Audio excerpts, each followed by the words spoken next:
Hello, everyone. We're going to be starting in about 1 minute. There are a lot of seats over here. Well, wait, there's some seats over here. Correction, but please come sit down if you'd like. Don't be shy.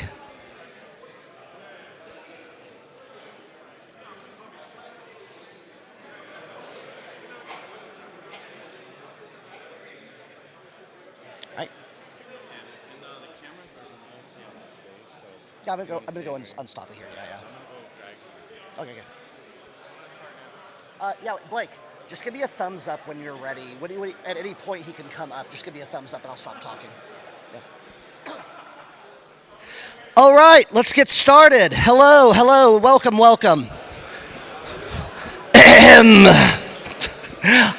My name is Hudson. I'm going to be the MC for today. Thank you so much for coming to Aggregation Day. If you don't know me, I'm also known as the Rascal of Ethereum. I'm also known as the Vandal of Validators. I'm also known as the Bandit of Beacon Chains. You know, just all the normal things. So we have a great lineup today of a series of panels.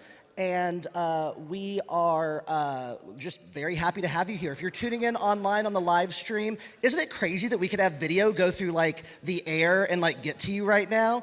Thank you for joining in online. So, what's in store for today? We're gonna have people from places like Starkware, Celestia, Espresso, talking about the future of roll-up technology, specifically around things like aggregated proofs, different things with sequencers, a lot of stuff that is really, really important to have, scale Ethereum, make a lot of our use cases come to life in ways that we haven't been able to before. And yeah, we're just all really excited to have you here. I'd love to welcome the first speaker up on the stage, Sandeep.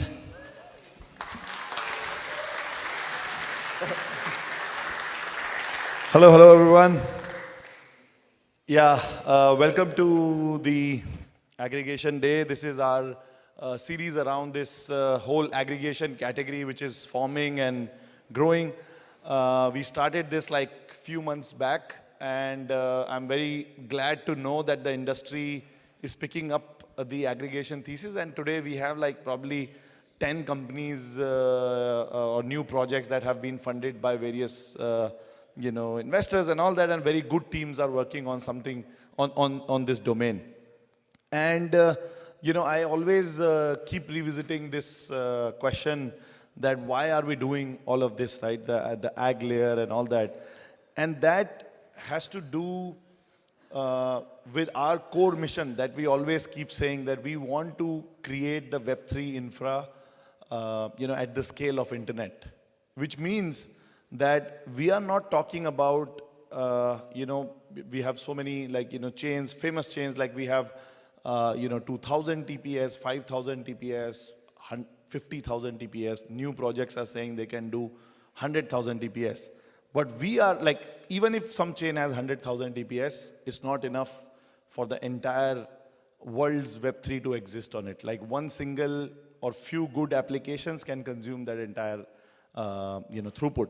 So what we are, from day zero, the Polygon's mission is, and our core team, the community teams and all that, like we are absolutely aligned and absolutely focused on creating a network which can potentially scale to millions of TPS. Like any number is not enough. Any number which is a constant number that, okay, the capacity will be 1 million TPS, not good enough. It needs to have an ever-growing capacity, ever-growing throughput, just like we have it in the Web2 internet today. Web2 internet is infinitely scalable, right? Like, as many applications can come online, they can deploy their servers and all that.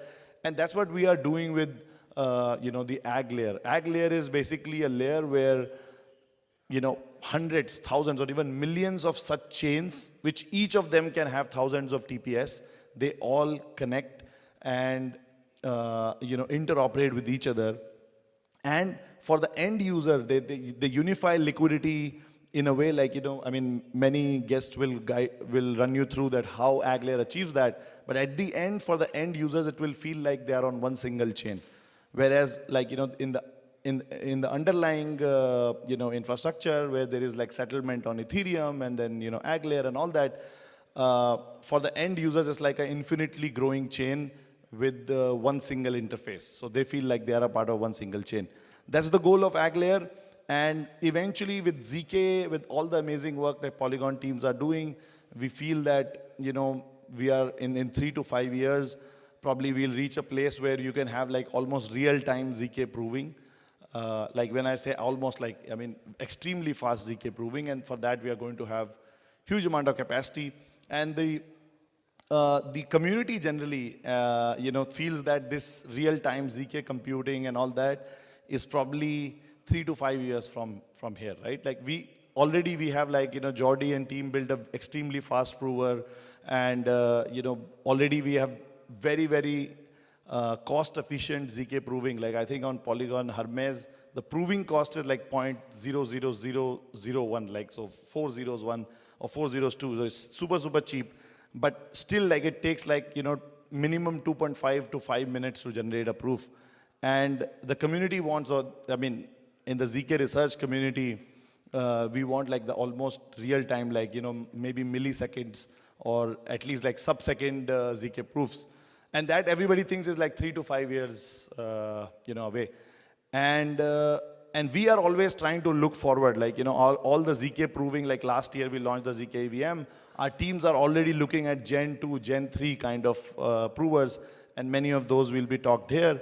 But then we want to accelerate this future. Like instead of 3 to 5 years, how about I told you that this might be possible in 6 to 12 months from now, right? Real-time ZK proving, few seconds, millisecond proof, not millisecond as in like in sub-second, sub-2-second proving. And for that, we have a big announcement to make today. We are going to have a very strategic project with Fabric Cryptography, which is led by my friend Jensen. Sorry, I mean Michael. So, I keep telling him, like, what he's doing is basically what NVIDIA is doing with the GPUs. They are designing these chips called VPUs, right? So, which are verifiable processing units. I'll invite Michael on stage to talk more about it.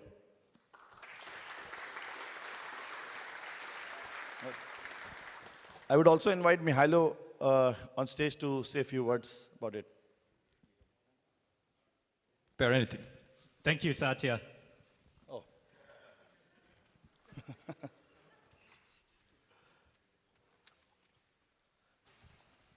So, Michael, what is it that you are cooking, and what are you doing with Aglair? Why you didn't invite Tina, bro? Well, here we go. Oh. I'm really sorry. It's discrimination. So we're going to talk today about what we can do with hardware, but what we can do with a blank canvas, right? So we're going to talk a little bit about what that means for Aglair and what the next 3 to 5 years really are going to look like. It's going to be an exciting time. 3 to 5 years, you said it can be possible in 6 to 12 months now. So imagine what will happen in 3 to 5 years. So I think we're going to go through.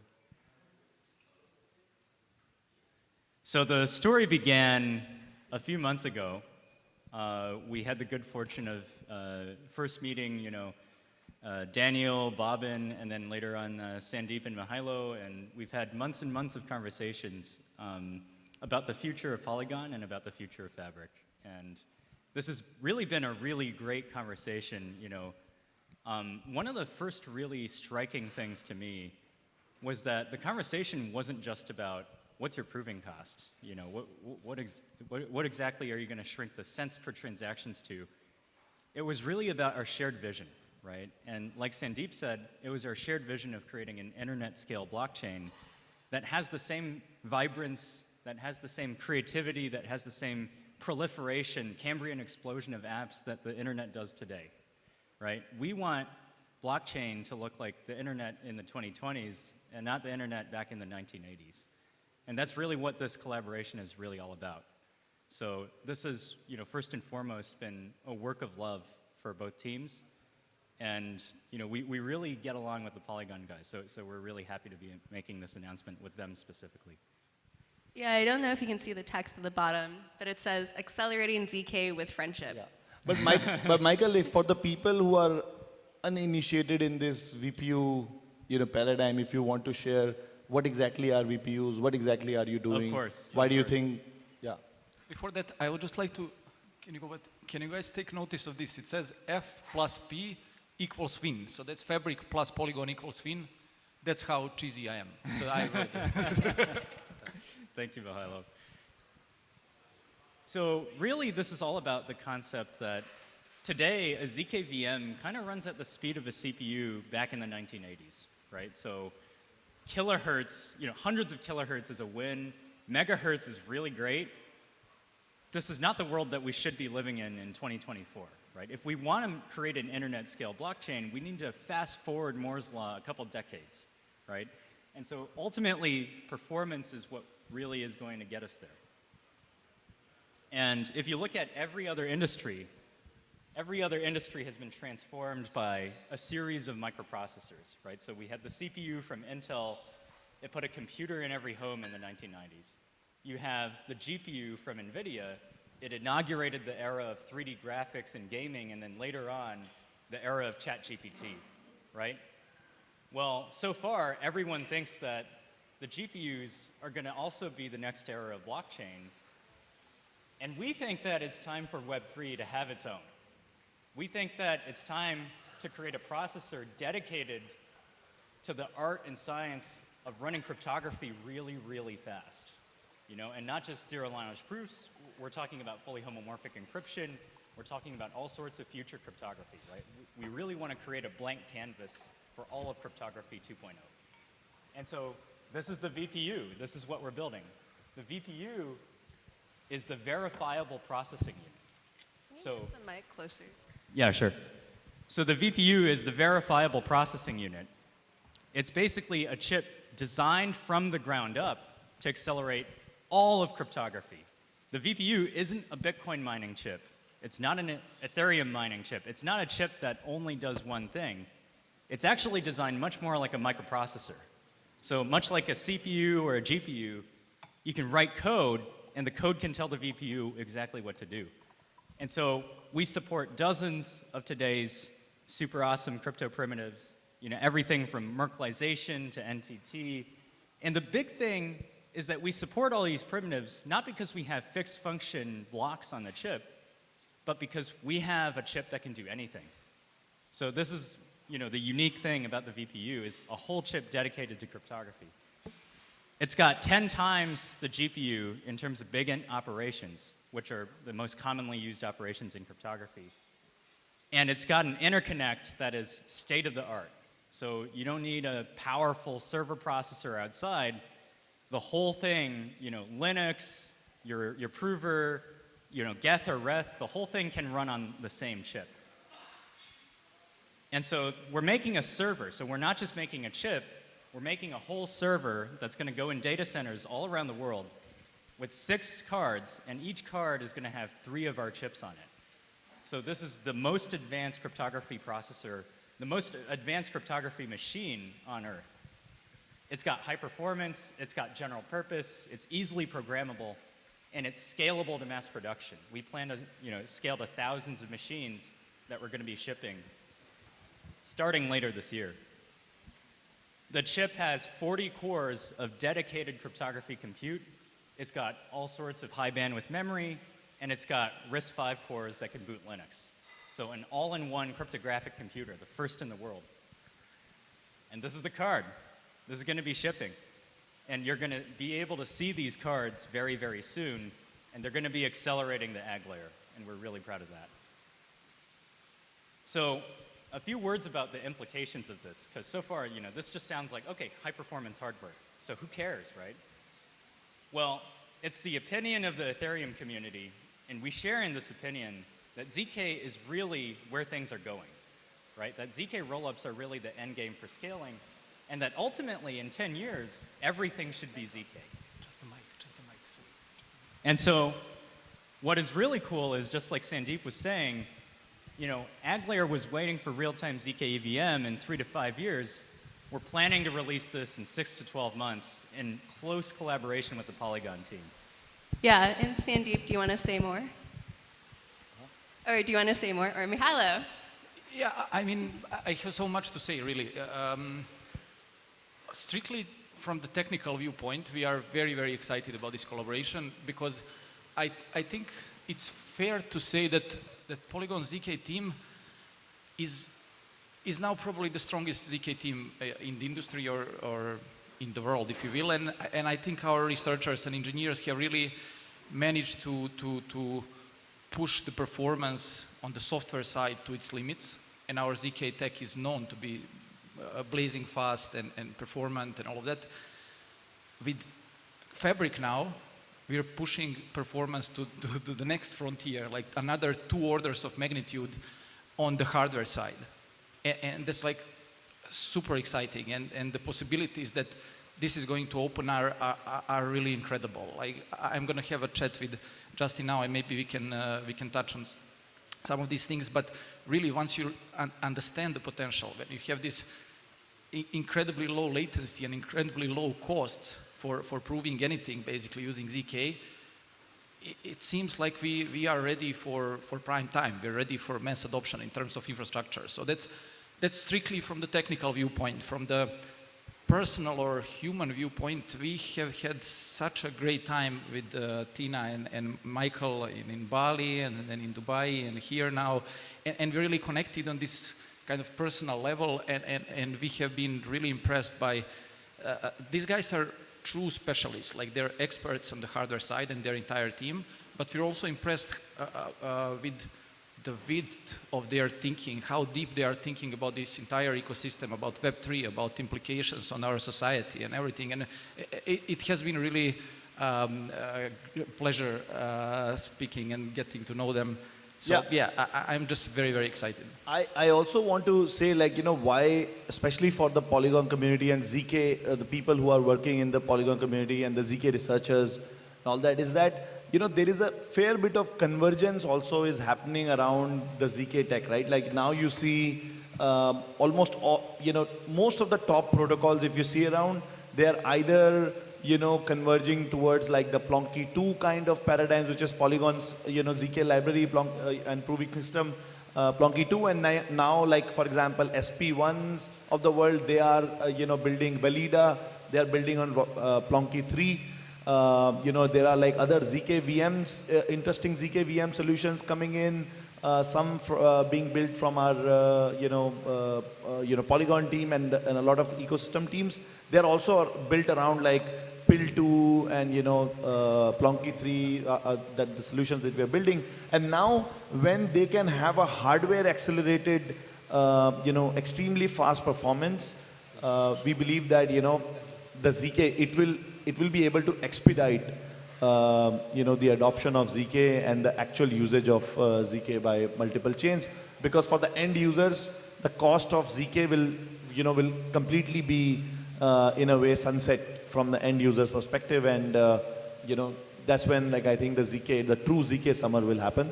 And all these steps from our side are like, very, very determined steps towards that place. Yep. I think that's all from our side, and Blake, you can take it away from here. But maybe. Thank you, everyone. Thanks, everyone.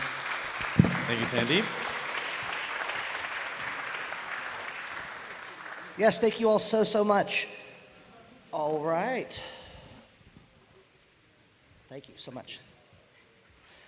By the way, if you're here in person, and I talked about this on Twitter, we have some exclusive Hudson in a Mushroom costume stickers that you might be seeing on some of us. They're on the tables. Sticker? Yeah. Where's my sticker? What? Where's my sticker? Oh, sorry, my boss is hounding me for a sticker. Right there, sir. Okay, so next up, thank you, Mahalo. Oh, man, what do we got next? All right, next up, we have a fireside chat with Justin Drake and Mahalo. Justin, come on up.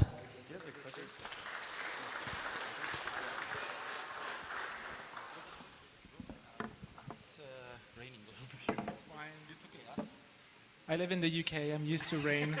This is your natural environment. Uh, Hi everyone again.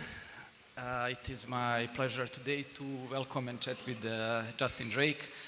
I'm sure you all know, but no reason not to explicitly state it again. Justin is an Ethereum OG, and I think it's fair to say, next to Vitalik, the most prominent researcher and thinker in the entire Ethereum ecosystem. So great pleasure to have him here. Welcome, Justin. How are you today? Great, no pressure. Are you enjoying ECC? Yeah, I'm loving it. It's very productive. My schedule is insane. I have 6 talks and 12 panels. Thanks for taking the time and joining us. So let's go straight into that. I think we have 15-ish, 20 minutes and so many things to talk about. Can you tell us, Justin, your vision, your definition of aggregation? We're trying to establish aggregation as a category. What is aggregation as a blockchain service, in your opinion? And there's no right definition yet. We're still kind of solidifying and figuring it out. So I guess the ultimate goal of aggregation is to try and fix the fragmentation that we have. And there's multiple services that can help fix that fragmentation. And AgLayer provides 3 of them specifically. It will aggregate proofs. It will provide cross-rollup bundle safety. And it has the shared deposits. So the shared deposit idea is that if you want to do an L2 to L2 transaction, you don't have to go through the L1 and pay L1 gas costs. So that's a gas optimization. The shared aggregation is also a gas optimization where we take multiple snark proofs, we aggregate those, and then there's something which is like, in some sense, more powerful than just a mere gas optimization, which is the cross-rollup bundle safety. So just like you can submit bundles to a builder and those won't get unbundled within a single chain, you can have similar guarantees cross chains. Thank you. I wouldn't have said it better myself. Yeah, for those, I think everything you said was pretty clear, but maybe the bundle part, just to double click on it just for a moment, it gives assurances for cross-chain transactions similar to those that we have on monolithic chains today, right? So you have basically atomicity guarantees that basically an entire bundle that you can have multiple transactions, 2, 3, 5 transactions across multiple participating chains in the aggregation service. You have guarantees that either all of them will be executed or none of them, right? Yeah, and it's kind of like a transaction on L1 that makes multiple calls. Either all the calls happen or none of the calls happen. Yeah, exactly. Okay. Can you tell us now, you've been lately working on and promoting your vision of based rollups and pre-confirmations and everything that comes with it. Can you just tell us very briefly about it? Right, so one of the services that I think can dramatically help fix fragmentation, which is not part of the AgLayer, is this notion of a shared sequencer. So right now we have the Ethereum sequencer for L1 contracts, and we have centralized sequencers for every single rollup, pretty much, with one exception, which is Tyco, that basically reuses the Ethereum decentralized sequencer. Now, there's a lot of efforts to go build shared sequencers at layer 2. So for example, the Optimism superchain might have a shared sequencer for its ecosystem. The Arbitrum decentralized sequencer might be a shared sequencer for its ecosystem, and same for all the other ecosystems, the Polygon one, the Starkware one. And I think this gets us, towards the right direction, but it's not the end game. The end game is that we can all agree on a credibly neutral shared sequencer, and this has value because of network effects. There's strong network effects, in my opinion, at the sequencer level because of something called synchronous composability. You can have a contract in rollup A call the contract in rollup B just like they were, contracts on the L1. So the boundaries between rollups start to disappear once you have shared sequencing and real-time proving, which was the topic of just before. And unfortunately, a lot of the L2 sequences that are being built introduce some level of opinionation. It's a new brand, it's a new token, it's new security assumptions. And so I believe, as a personal thesis, that the Ethereum sequencer, so-called the based sequencer, could plausibly become the default, de facto shared sequencer for the Ethereum ecosystem. Okay, sounds great. And in your opinion, let's say Polygon's vision, I think it's a shared vision. We really, Polygon will never try to capture the concept of aggregation. It's just something that we're trying to promote, and we believe it's the right approach to unify liquidity and provide all these useful features that you very well described.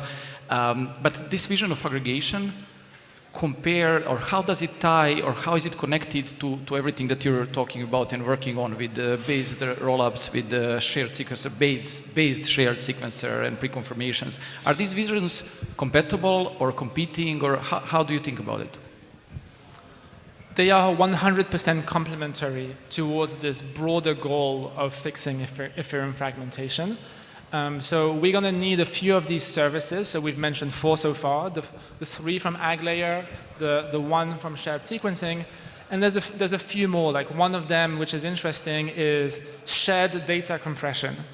Right now, what we're doing is we're taking blocks that are produced by a single rollup, compressing those. What if we take all the data as one massive chunk and then compress that? It turns out that the more data that you're compressing, the better your compression ratios become. And maybe there will be other services. I mean, one of them that Optimism is experimenting with is this notion of shared governance. Right? Every chain has the same governance. And also shared virtual machines and shared proving systems. And I think one of the goals here is to have full fungibility at the token level. If there is a bug in one of the chains, that bug will be replicated all across the whole ecosystem, and so you have fungibility. What I hope we will see in the years to come is the notion of a native rollup. And that comes from snarkifying the EVM. Once we've snarkified the EVM, thanks to real-time proving, we can have a new opcode to verify EVM execution within the EVM. So instead of having to re-implement the EVM as a fraud-proof game or as a snark circuit, you just get it for free as an opcode. And this gives you 2 advantages. One is that it's going to be bug-free. Like by construction, it's going to be literally equivalent to the L1. And 2, every time the L1 updates as a hard fork, the opcode will update in sync, which means that you don't need governance anymore to update the rules of your EVM equivalent virtual machine. And once there's large adoption of this opcode, they're all going to have the exact same security assumptions, and then we're going to have true fungibility. And so one ETH on chain A and one ETH on chain B can be represented, as just a unified balance on your wallet. That's very exciting. I think many people don't know this, but Justin, what he's explaining now, verification of EVM snark inside EVM, Justin envisioned this in like 2018 or something, and I remember reading your blog posts. I already told you once about it, and that definitely to a decent extent inspired our work at Polygon, like those your early visions of what we can do with the ZK EVM, basically. Yeah, awesome. Now that we know that these visions are complementary, so in your opinion, there's a clear kind of place for aggregation as a service within this Web3 stack that we're all working on and trying to build, trying to establish. It seems like if that service is going to exist and be used by the pretty much entire Web3 ecosystem, it has to be credibly neutral, right? I think that's pretty important. That's something that you told me that you would like to touch on in today's conversation. So I think in my mind, when I think about credible neutrality of a service like this aggregation service, there are several aspects to it, I would say. And maybe we can go through them very briefly if you agree. I think one is definitely this decentralization. It's an obvious one. I don't know, we need it obviously for censorship resistance, and that's like the foundation or the core component, I guess, of credible neutrality. I guess you will not disagree there, or do you have anything to add maybe? Or Well, I think we can go even further than decentralization. We can have the service be an immutable smart contract, which is just pure code. It's not even consensus, it's just a smart contract. Okay, that's interesting. That brings me to the next component. Maybe I can cover, like in my mind, there are several of these components or aspects of credible neutrality. One is decentralization, definitely. The second one is governance. So how are we governing any type of changes or upgrades in this service? The third one is technical, and I can touch on that in a moment. And the fourth one is the economic one, or the token component. So going back now from this, the first component of decentralization to the governance one. If these are immutable contracts, what if there is a bug? Like typical question, like how we're going to upgrade it, what do we do? And especially because this aggregation service has this component of shared bridge that actually holds assets. So if you want to, I don't know, to deploy, I guess if the contract is immutable, you can only deploy a new version, but then assets would have to migrate. So you have this type of Uniswap V2 to V3 migration, but just probably more serious. Or yeah, I don't know how, do you have any thoughts on that governance part? So I see a very similar progression to shared sequencing. So shared sequencing will be ecosystem by ecosystem first, and then we're all going to learn from each other, and then eventually we'll have a credibly neutral Ethereum-wide shared sequencer. And we can do something similar for aggregation. So we can have the Polygon aggregation, we can have the ZK sync aggregation. And it's kind of good that we have fragmentation because it means that there's more experiments that can be tried out. And if something blows up, it's only a fraction of the ecosystem, the Ethereum ecosystem that blows up. In terms of like de-risking a specific small contract, I guess there's multiple strategies. One is to use formal verification. And I think the small contracts can be simple enough that they can be formally verified. And then two is having multiple implementations and have some sort of 2 out of 3 kind of logic. And this 2 out of 3 logic can also help bring credible neutrality, because what if Polygon writes 1 of the 3, ZK Sync writes 1 of the 3, and then maybe Starkware writes 1 of the 3. And beyond like the various efforts that you've mentioned to try and push for credible neutrality, I'll highlight another 2 that come to mind. One is that you've named it Ag Layer, not Polygon Ag Layer. Oh, that was very important for us, yeah, definitely. And you also, it's obviously open source from day one, and you have a separate GitHub organization that kind of maintains this thing, and so you could envision potentially some sort of Ag Layer foundation, which is completely separate from Polygon. That's exactly our vision. It was just the first initial step where we are maybe doing, we're pushing the most this vision, but we just very clearly want to make it neutral. We want to have it, as you said, a separate GitHub board. We want to have more and more contributors. Polygon's role should diminish through time here. I mean, the role of other participants should increase. So we are also completely aligned there, and that was very important for us. On the technical side, like let's say technical aspects of credible neutrality, Ag Layer, for us, designing it, it was very important that we support any type of ZK VM or any type of logic that can be proven.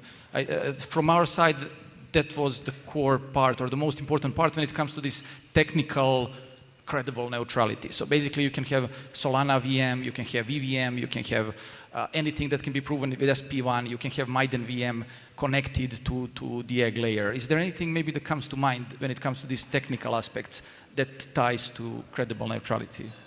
Just wondering if there's any. Right, so you want the aggregation contract to be maximally forward compatible with all the virtual machines and all the proof systems. It sounds like you need a Turing-complete like programming language. It sounds like you could use EVM bytecode as the language to express the arbitrary verifiers. And basically that's what a smart contract is. So you could imagine kind of anyone being able to deploy a verifier smart contract that defines a virtual machine and verifier. And then any 2 rollups that uses this one smart contract can be aggregated. And the only thing that you have to enshrine at the smart contract level for Ag Layer is basically being able to call another Ethereum smart contract, which is extremely credibly neutral and extremely simple. Yeah, makes sense. That again, just to tie, to go back or touch very briefly on the governance aspect of credible neutrality. Our vision, or what we believe, is that exactly as you said, anyone should be able to come up with a new verifier contract and deploy it, and that contract should allow chains that use that proving system to participate also in the egg layer. The concern there is that there might be unsound proving system, or proving system that have intentionally bugs in them, or potential, the things that could be exploited. So that's again one point where we sort of need governance, at least in the beginning. We need to be able to kind of vet out or basically whitelist, in lack of a better word, these verifiers, or basically proving systems that will be accepted or considered valid by the egg layer. I don't think that's true, and the reason is that instead of aggregating all the proofs into a single proof, have something a little less extreme, which is that only aggregate subsets of proofs that have the exact same proof system. Okay, and now if there's a bug in one of them, there's a bug in all of them that share, but it means that like all the chains that have this proof system will get wrecked, but the system as a whole won't get wrecked, because AggLayer has this very cool notion of like chain accounting, is it called? Yeah. Where basically you have this shared deposit which keeps track of the accounting of how much has been deposited per chain and how much has been withdrawn per chain. And so it is not possible for a chain who has an unsound proof system to withdraw more than they've deposited. And so you naturally have segregation of safety if you only aggregate those proofs that have the exact same proof system. And my guess would be that we're only going to converge towards a handful of proof systems. There's going to be, the elliptic curve-based stuff, the hash-based stuff, and maybe a few more, and we'll just converge towards the fastest ones and most secure.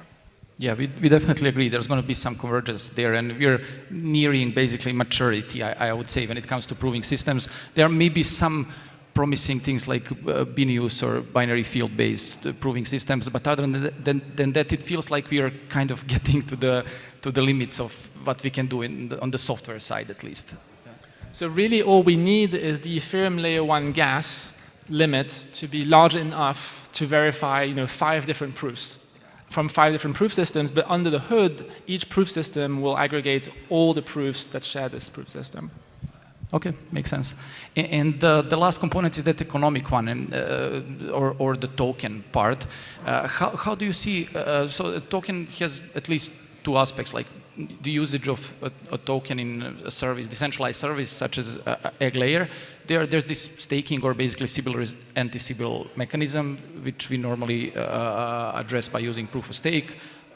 I mean, staking certain token. Do you have any opinion?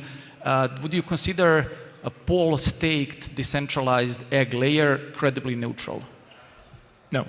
But my understanding is that you're moving away from like pool specifically as a token. So if you are going to have to choose a token, just choose ETH. But I actually remain optimistic that we can build an egg layer without the need of any token. Yeah, but what about, like, we can also double-click and we can go deep into these discussions now, but what about, for example, this cold start problem? If you have a decentralized service and participating in the egg layer is going to be very cheap, so the fees are going to be very low for chains that participate in the chain. So in the initial years, like we're seeing, for example, like we saw with Ethereum, like we saw with Polygon POS, in these initial years, you have this cold start problem where you need to have enough incentives for this decentralized set that is providing that service, and the fees are just simply not enough to cover or to provide significant, at least to break even and have some at least small margin for these participants. How do you address that if we're, for example, using ETH? So the very nice thing about aggregation is it's honest minority, meaning that you only need one person in the world to do the work, and they're not trusted.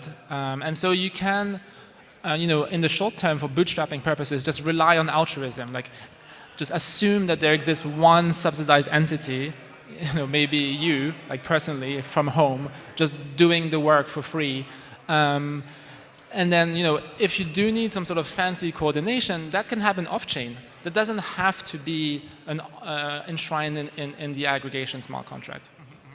Yeah, in the interest of time, also let's switch to this also other part, and let's wrap it up when it comes to the token itself. But it's a longer discussion. We can discuss for hours about it. But assuming we use ETH and aggregation becomes an important service, which will probably be, and we would do that via some form of restaking, right, of the existing staked ETH on L1, probably, or just a separate stake.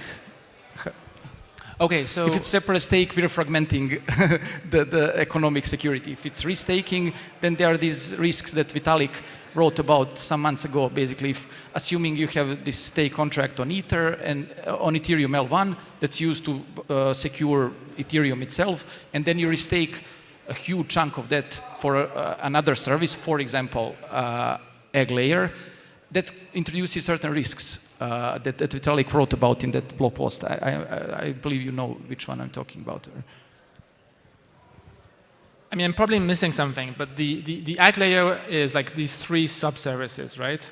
And we can go through them one by one, and my impression is that each one can be designed in a totally token-free way. So let's look at, maybe the proof aggregation part. It's just verifying aggregated proofs. Like, we don't need a token for that. Let's look at the cross roll-up safety. That also is just verifying proofs. And then the shared deposits, it's just the very simple accounting where you keep track of deposits and withdrawals and you verify proof. Again, that you don't need a token. So I am optimistic that at least on-chain in the kind of enshrined smart contracts, you don't need any token whatsoever. Yeah. Okay, let's see how things evolve. But it's, again, it's a very long discussion. And there's always this question whether something needs a token or not. You can say Ethereum potentially doesn't need a token, but you need something to pay fees. It's a philosophical also debate or it starts to be at certain point. Anyways, we need to wrap it up soon. Can you please tell me, or if you can put it succinctly, or just in 1 or 2 sentences, your end vision of this Web3 stack that we're trying to make, and how does it look from the user perspective? So currently, user experience is really bad, right? People need to know about the concept of gas. They need to get whatever currency, normally Ether, to pay for gas. There's fragmentation of these layer 2s. Things cannot work. Like we're not going to have mainstream or global adoption with this current stack and with this user experience. If you can, I don't know, very briefly share if you have one, like your kind of end vision and how it's going to look like from the user perspective. Right. So I guess maybe there's a couple of things that need to be done. One is to try and go back to the model that we had with the L1, where there's like a single fee market, there's like synchronous composability, there isn't fragmentation of liquidity, you can do flash loans, like you have all these nice services. So in some sense, we've gone in the wrong direction from a complexity standpoint. So it's time to kind of go back. But arguably, even L1 Ethereum is complex because it introduces concepts like gas and whatnot. And here, I guess we need to bring the gas, price low enough that it can be just paid by the applications themselves in the same way that Google will pay for the hosting bills and the bandwidth and the electricity, and they'll charge you in some other way, like through advertising, for example. And they will find some other way to solve the anti-Sybil problem, which basically fees are introduced to, spamming issues or DDoS type of attacks. They will use other ways, like they're using today, basically, signing up or whatever, rate limiting, or there are ways that Web2 companies already use to prevent spam and DDoS attacks and stuff like that. Yeah. Okay, and just to wrap it up, what is in your opinion, what's Ethereum's role in that entire now Web3 stack? So we have these different components. We have settlement, we have DA, we have consensus, i.e. ordering, we have execution, we have aggregation. What do you think Ethereum's role should be in this entire stack So we have this massively powerful tool, snarks, that do 80% of the heavy lifting. And we have hundreds of engineers working to make them real time. And that's going to be the ultimate power tool to fix most of the problems. But there's still another 20%, which to a large extent is bottlenecked by coordination. It's just finding shelling points for projects and their competitors to feel comfortable opting in a neutral ground. And here I think the Ethereum Foundation and the researchers can play a bit of a role in trying to craft this shelling point. So I've been trying to push, for example, for the Ethereum sequencer to be used as the credibly neutral shared sequencer, and maybe someone else can push towards like the creation of a credibly neutral ag layer where everyone feels comfortable opting in. Okay. Thanks, Justin. Great conversation as always. Give it up for Justin, guys, please. Thank you.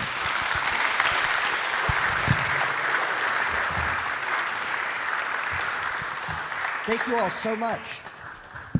Thank you all so much. All right, next up, we have David Silverman and Paul O'Leary, who are going to give us an update on AgLayer from a development perspective. Thank you all so much. Come on up. Give them a hand.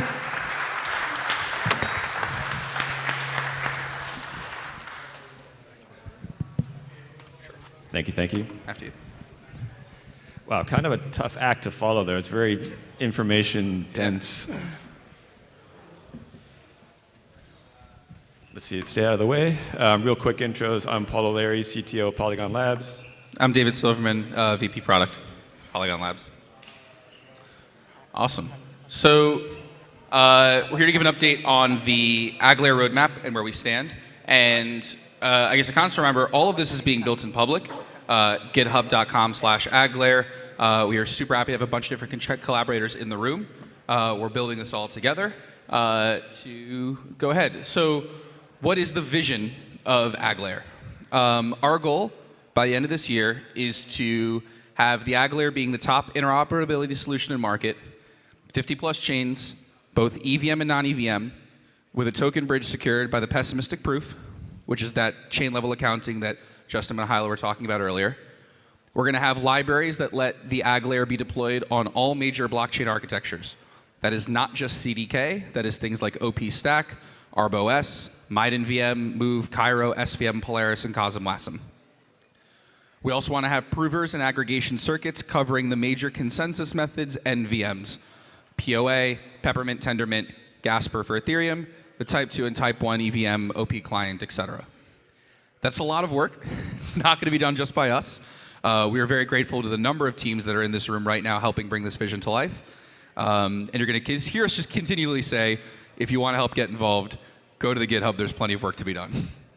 And just to contextualize that a little bit from the technical level, I think Mahalo and Justin did a great job of pulling out some of these points, basically. The AgLayer is meant to be, the AgLayer is fundamentally a data model and a protocol that defines how the chains talk to each other, interoperate, and it's meant to be minimal and as unopinionated as possible. And so what we're building is essentially a framework where any type of L2, any type of rollup that can express itself in this protocol can plug into the AgLayer in a very kind of neutral way. So, and again, there's lots of components to that, and as David touched on, there's no way we can build this all ourselves, so it's an open, collaborative process to do this. Of course. So I guess, Paul, you want to give us a state on how we're doing? So where are we at? So the AgLayer, the preliminary version is in production. It's been in production since the end of last year. I think it was also touched on in the previous discussion that AgLayer 2.0, I'd say where we're at with that is that the main thing is that it's now an open source repo. Everything's out there and open, and the current version is in production right now. The current Rust-based reimplementation of it is in production right now. And then we're actively working on what we call the pessimistic proof. And what the pessimistic proof is I think it was also touched on in the previous talk. It is a ZK-based proof of the invariance of the system and the chain level accounting. And the short way to describe that is that because we mean the ag layer to be as unopinionated as possible about the settlement and the finality of individual chains, but we also need some level of security guarantee across all the different chains. And the pessimistic proof as part of the whole protocol guarantees that all the chains are not cheating other chains, essentially not rugging the system. Yeah, the mental model I like to use is actually Bitcoin with UTXOs. The idea is that like in order for a chain to withdraw, it's got to be able to kind of point to something that is deposited to it prior. And that kind of keeps it all in sync. Right, and kind of in a certain sense, that is what makes this, or helps make the system just function as like a meta blockchain, because it is actually guaranteeing the invariance of a lot of the core assets of the system. Awesome. So where are we going kind of from there? We talked through how we had V1, which was just ZK VM, then we added more chains. Now we have the Rust version, pessimistic proof is being built. Where are we going to go going with V2 and beyond? Yeah, I won't try to go into all of this at this point. I think the most important part about this is that this is just pulled off of the GitHub repo. All the specs are there. All the debates are taking place about what the roadmap is. As we go forward, I think it was touched on in the previous talk as well, we're just moving on this roadmap of decentralizing, how to kind of distribute the workload, how to get the incentives correct in the system, and build this out towards initially kind of a permission distributed ag layer, and then as we work out all the details of the system, an open ag layer that's sustainable in the future. And again, important point here is this is all on the repo. Go take a look at it, but please join the debate and help push this forward. Of course. So we touched on it a bit earlier. I just want to go in a bit further into the pessimistic proof and why that was kind of the direction we've chosen to go in versus the more earlier version of the ag layer vision, which was everything was going to be execution proofs. The pessimistic proof, as we mentioned, it really protects chains from each other fundamentally. And by proxy, there are users. The biggest thing is that if we want to have this vision of being really neutral, any VM, any consensus method, any security guarantee, we need to have this kind of base level protection, and that's ultimately what the ag layer is for, or the pessimistic proof is for.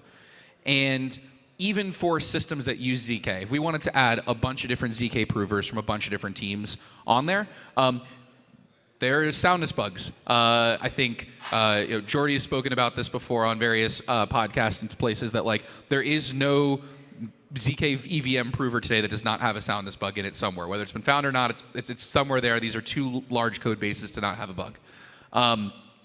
The pessimistic proof falls this kind of fallback mechanism where even if one of these bugs is found and taken advantage of, right, you don't blow up the entire shared bridge. There's this blast radius protection that is of utmost importance. And that's, I think, about it. That's very high level, very fast. I will say that we have a lot of the team members in the audience right now that are helping. We got one more. Oh, I'm sorry. Yeah. One more slide, sorry. One more slide. Where are we going after this? The last other thing is we don't want to be just EVM. There's plenty of places we want to be going in the future.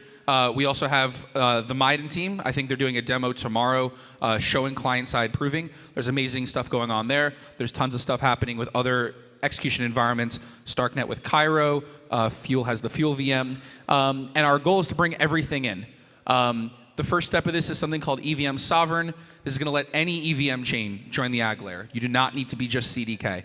Whether you're an L1, L2, L3, or I guess L4s if that becomes the new meta, you're welcome to join. The movement team, I think I saw them floating around here. They're bringing the ag layer over to the Move VM. Union, I definitely saw Union floating around. They're helping connect IBC chains into the ag layer so we can have the Cosmos kind of liquidity flow in there. And then there are teams, you'll see announcements coming soon for teams bringing the Solana virtual machine, Cosmos WASM, and Maiden VM support as well. If there's another execution environment you want supported or some other blockchain-based system, please get in touch. Please raise an issue in the GitHub. We kind of want full coverage so that any blockchain, again, L1, L2, L3, LN, or anything really. It should be able to join. It should be able to be aggregated, be part of this really credibly neutral shared layer. And so finally, at the URL down there, it's GitHub ag layer. As was on the last slide, basically, tons of work to do, all these different systems. There's an open protocol, open definitions. We can't build this all ourselves, and so we're looking for contributors at all levels. And then I was going to say, basically, that a lot of the team that's helping build this, the protocol team, the Agglayer team, the CDK team, in the audience today. So if you have more questions, you want to talk to the devs who are working on it, we're all out here, basically. Just come find us, and we're happy to answer any questions. Yeah. Can we actually get them to raise their hands quick if you're working If you are working directly or indirectly on the Agglayer CDK team as well, Jordy, everybody, raise your hands. Yeah. Come on, devs. Yep. There we go. So feel free to bother them with questions. They're much smarter than us. Yeah. Thank you, thank you. Amazing, amazing updates. Thank you. Yep. You might not need it. Oh, is Ben here? No. Oh, okay, we're good then. I'll stall. Get the panel. All right, everyone. So, quick announcement. If you're on the panel with David Hoffman, please find Blake, the very attractive man with glasses, tattoos, and the shirt with the smiley face.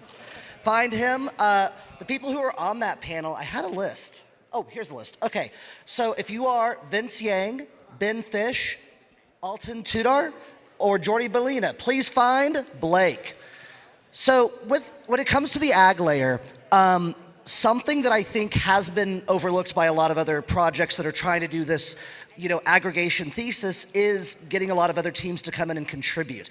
My previous 2 jobs before this were with the Ethereum Foundation and Flashbots for like 8 years between them. And the reason that I really loved working at places like that was because they really allowed anyone to come in, join the meetings, join the GitHub, and it's a very overlooked thing. Like sometimes there's too much focus on the technology and not about the social elements. So because of that, I just think it's really exciting what we're building here at Polygon Labs. Let's see, do we have everybody? Not yet. Okay. Well, watch me stall, everyone. So, Polygon, before we were kind of doing, so, Polygon. No, generally, what Polygon has focused on in the past were things that were just like traditional L2 rollups, like the Polygon POS chain, which is still widely used, and then, obviously moving on to the Polygon ZK VM chain. Something that is not widely known at all is that the Polygon POS chain, which is currently a side chain, is going to be moved into a Validium. That's going to give it more security. It's no longer going to have the security of a side chain that's connected to Ethereum, and it's going to be able to hook into the Agglayer. So if you're thinking about building a dApp and like what L2 should I put that dApp on, basically I think POS is a good bet right now, especially if it's not like a really like high value life or death dApp, because the dApps and the user base and the community that's on the Polygon POS chain is joining the Agglayer, and through a more secure mechanism via a Validium system. So that's one thing about Polygon. The next thing I want to say about Polygon is our governance stuff is like really, really cutting edge. In fact, is Mateusz here? Somewhere. So, Harry, come up and talk a little bit about the governance if you don't mind.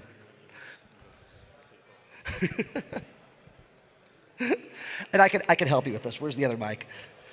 Have the other mic? Thank you. Okay, so when I joined Polygon last year, I originally was on the governance team for the first few months, and it was a really cool experience. I was getting my feet wet with like L2 ecosystems, and seeing how much Polygon takes governance seriously is like a really, really cool thing to experience. So Harry here, Harry here works on the governance team. What's your title again? Governance project manager. Yeah. So what we've been doing is a lot of kind of bleeding edge stuff to make the best governance solutions that we can when it comes to cross-chain stuff, thinking about the future, making sure that the current ZK EVM and POS governance structures are as secure as they can be. We also have a new thing with Aragon, right? Yeah, correct. So obviously right now our governance is mainly focused on POS, so it was very helpful to have Hudson in some of the early days to kind of create the foundations where we kind of borrowed a lot of ideas from like the Ethereum EIP process, and that has worked quite well, I would say, for Polygon, because it has a distributed set of validators that are all actively engaged, and so yeah, that process has gone very well, but obviously as we move into a new ZK paradigm, the kind of idea of the EVM is no longer like kind of controlled by the validator clients and the full node clients. It's enshrined in the L1 contracts, and so because of that, we've had to create a new framework akin to other popular L2s like Arbitrum and Optimism, where we're kind of focusing more so on the upgradability of L1 contracts. And so this upgradability, this framework is kind of optimistic in nature, and so we introduced the Protocol Council in November of last year, but this framework is kind of constantly evolving, and we're adding more kind of ecosystem stakeholders to the system, and so what we're doing at the minute is we're actively looking for delegators that are involved in the development of the AG layer and also kind of popular applications on POS and also ZK VM, so we can have a wide range of stakeholders that are kind of stewarding and auditing upgrades that have been facilitated by the Protocol Council for this new governance system. All right, Harry, thank you so much. We're really looking forward to seeing that next evolution in our governance system. And thank you so much for jumping on stage with me. All right, thank you. Yeah, give Harry a hand, please. All right, next up, we have Ben Sasson from Starkware, and they're going to be discussing Sharp to Stark aggregation and production. There's another acronym, y'all, SHARPS. Give it up. Woo! Hello. So are my slides in there? Yeah. You know what? We had it. Ah, okay.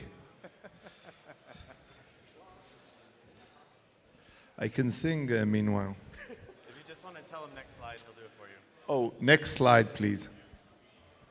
So I want to tell you about something that is probably very similar to aggregation, and we call it shared proving, SHARP. It's already been in production for a while, for like 3 years or so, since summer 21. Can we go to the next slide, please?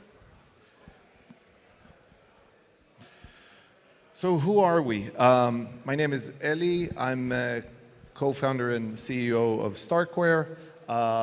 We've been at it for 6 years. We founded the company in 2018. By now, we're a team of over 180. We invented the Stark technology. We were the first to use validity technology to scale Ethereum. We have 2 products, StarkNet and StarkX, run through Sharp, which is a form of aggregation, I hope to convince you, on something called the Stone Prover, which stands for Stark1. We're also building the Stew Prover, stands for Stark2, which is, to best of our knowledge, the fastest prover out there. So let's move to the next slide, please. We've settled more than $1.3 trillion using the StarkX system and a whole bunch of interesting numbers. Let's move to the next. But I guess many of you know of StarkNet. So I want to tell you about Sharp and aggregation. And for this, we have to remember or recall how StarkNet blocks and how does the StarkNet blockchain work. So down on the bottom here, we have Ethereum layer 1. And on the top, we have the off-chain part, the StarkNet system. And we have a bunch of transactions sitting in the mempool. Next slide, please. And then they go through the sequencer that sequences them one after the other. Next slide, please. Then we get a bunch of blocks, more than one block. Each block has a sequence of transactions. And then what we do is we run them through Sharp, which is a form of aggregation, as you'll see in a minute. Next slide. So what is Sharp? And then we'll talk about how do we share a proof and reducing costs, which is something that will be coming in a month to mainnet. So first of all, what is Sharp? It is built on top of the Stone Prover. It's in production for 3 years. And the idea is to use logarithmic verification and like exponential savings in the cost on verifying on StarkNet. The input is a bunch of Cairo jobs. Cairo is a virtual machine and also a programming language in which StarkX and StarkNet contracts are written. So there are separate different jobs. And then we aggregate them and put them together. So these are, by the way, slides from more than a year ago, and the word aggregation already appears there, because actually what Sharp does is aggregation of jobs, which is why I do contend that at least some form of aggregation already exists in production for a number of years. Let's go on. So what does sharing a proof mean? We run a number of different systems already for several years. For instance, many of them are perp exchanges. Thank you. This is better. Many of them are perps exchanges. We also have stop systems. Now we're running roughly 10 StarkX systems. Over this month, we're actually launching 5 more. And some of them are NFT. Each one of them has a Cairo job and generates a proof by running it through the Stone Prover. So you get a proof. Now, what happened before Sharp was that we had a smart contract on Ethereum, and each one of these each one of these proofs was submitted on-chain and verified. So what does Sharp do? Well, you join forces. And basically what you do is you take each one of these things, you get proofs, and you generate from it one proof for all of these separate jobs, which are aggregated, and then you send them to the verifier. So let's talk now about reducing costs, and let's go deeper into the details of this. By the way, I forgot to ask, how much time do I have? That's a wonderful question. You have 5 minutes. 5 minutes, okay, good. I can fit any amount of information into any number of minutes, so let's see. Good. So how do we reduce costs? Well, we have in the back end of StarkNet a bunch of blocks that go to the back end of Sharp. Then we send them to the verifier on-chain. The bottom part is on-chain. And we record facts or true statements when we update the state. So what we really have is a bunch of blocks. Each one of them generates a proof, let's say 4 different blocks. And then what we have is we send the proofs to a Cairo verifier, which is another program that then recursively basically proves that it verified the previous proofs. And we do this a bunch of times till we get just one proof of all of these statements. And we send it to the verifier. However, for each one of these different statements, currently, and for the next month still, we submit a different fact. Like each one of them is a different statement.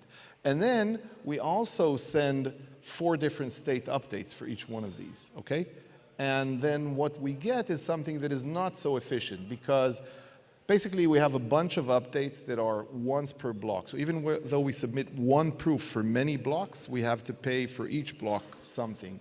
Basically a state update and a fact registration, and these things sum up. So that's linear in the number of blocks. Now, what have we done so far to reduce the amortized cost per transaction? Well, one is we increased the block size. So right now, instead of 10 million Cairo steps, we're processing 45 million steps in each block. And this leads to better blob utilization, lower costs, and we write less facts. But we need to use bigger machines, larger latency, and it is still linear in the number of blocks. So what are we going to do? And this is turning on in a month with version 13.2 that comes on in August. We basically, what we do is we take all of these different things and just create one statement out of them. So we take all of these 4 different facts and get just one fact, and we write it. And similarly, we take all of the state updates, we compress them into one state update, and that's what we submit to Ethereum. So now what we have is that most of the stuff, well, actually, and we call this block packing. So block packing, we pay just one state update. Basically, everything is 1 per block pack. And the block packs can be very, very large, and we grow them in size as there's more demand. So block packing is awesome, and it does a lot of good stuff, and we're all happy. And with this, I thank you. I don't know if we have time for a question, but thank you very much. Thank you so much. Thank you. Thank you.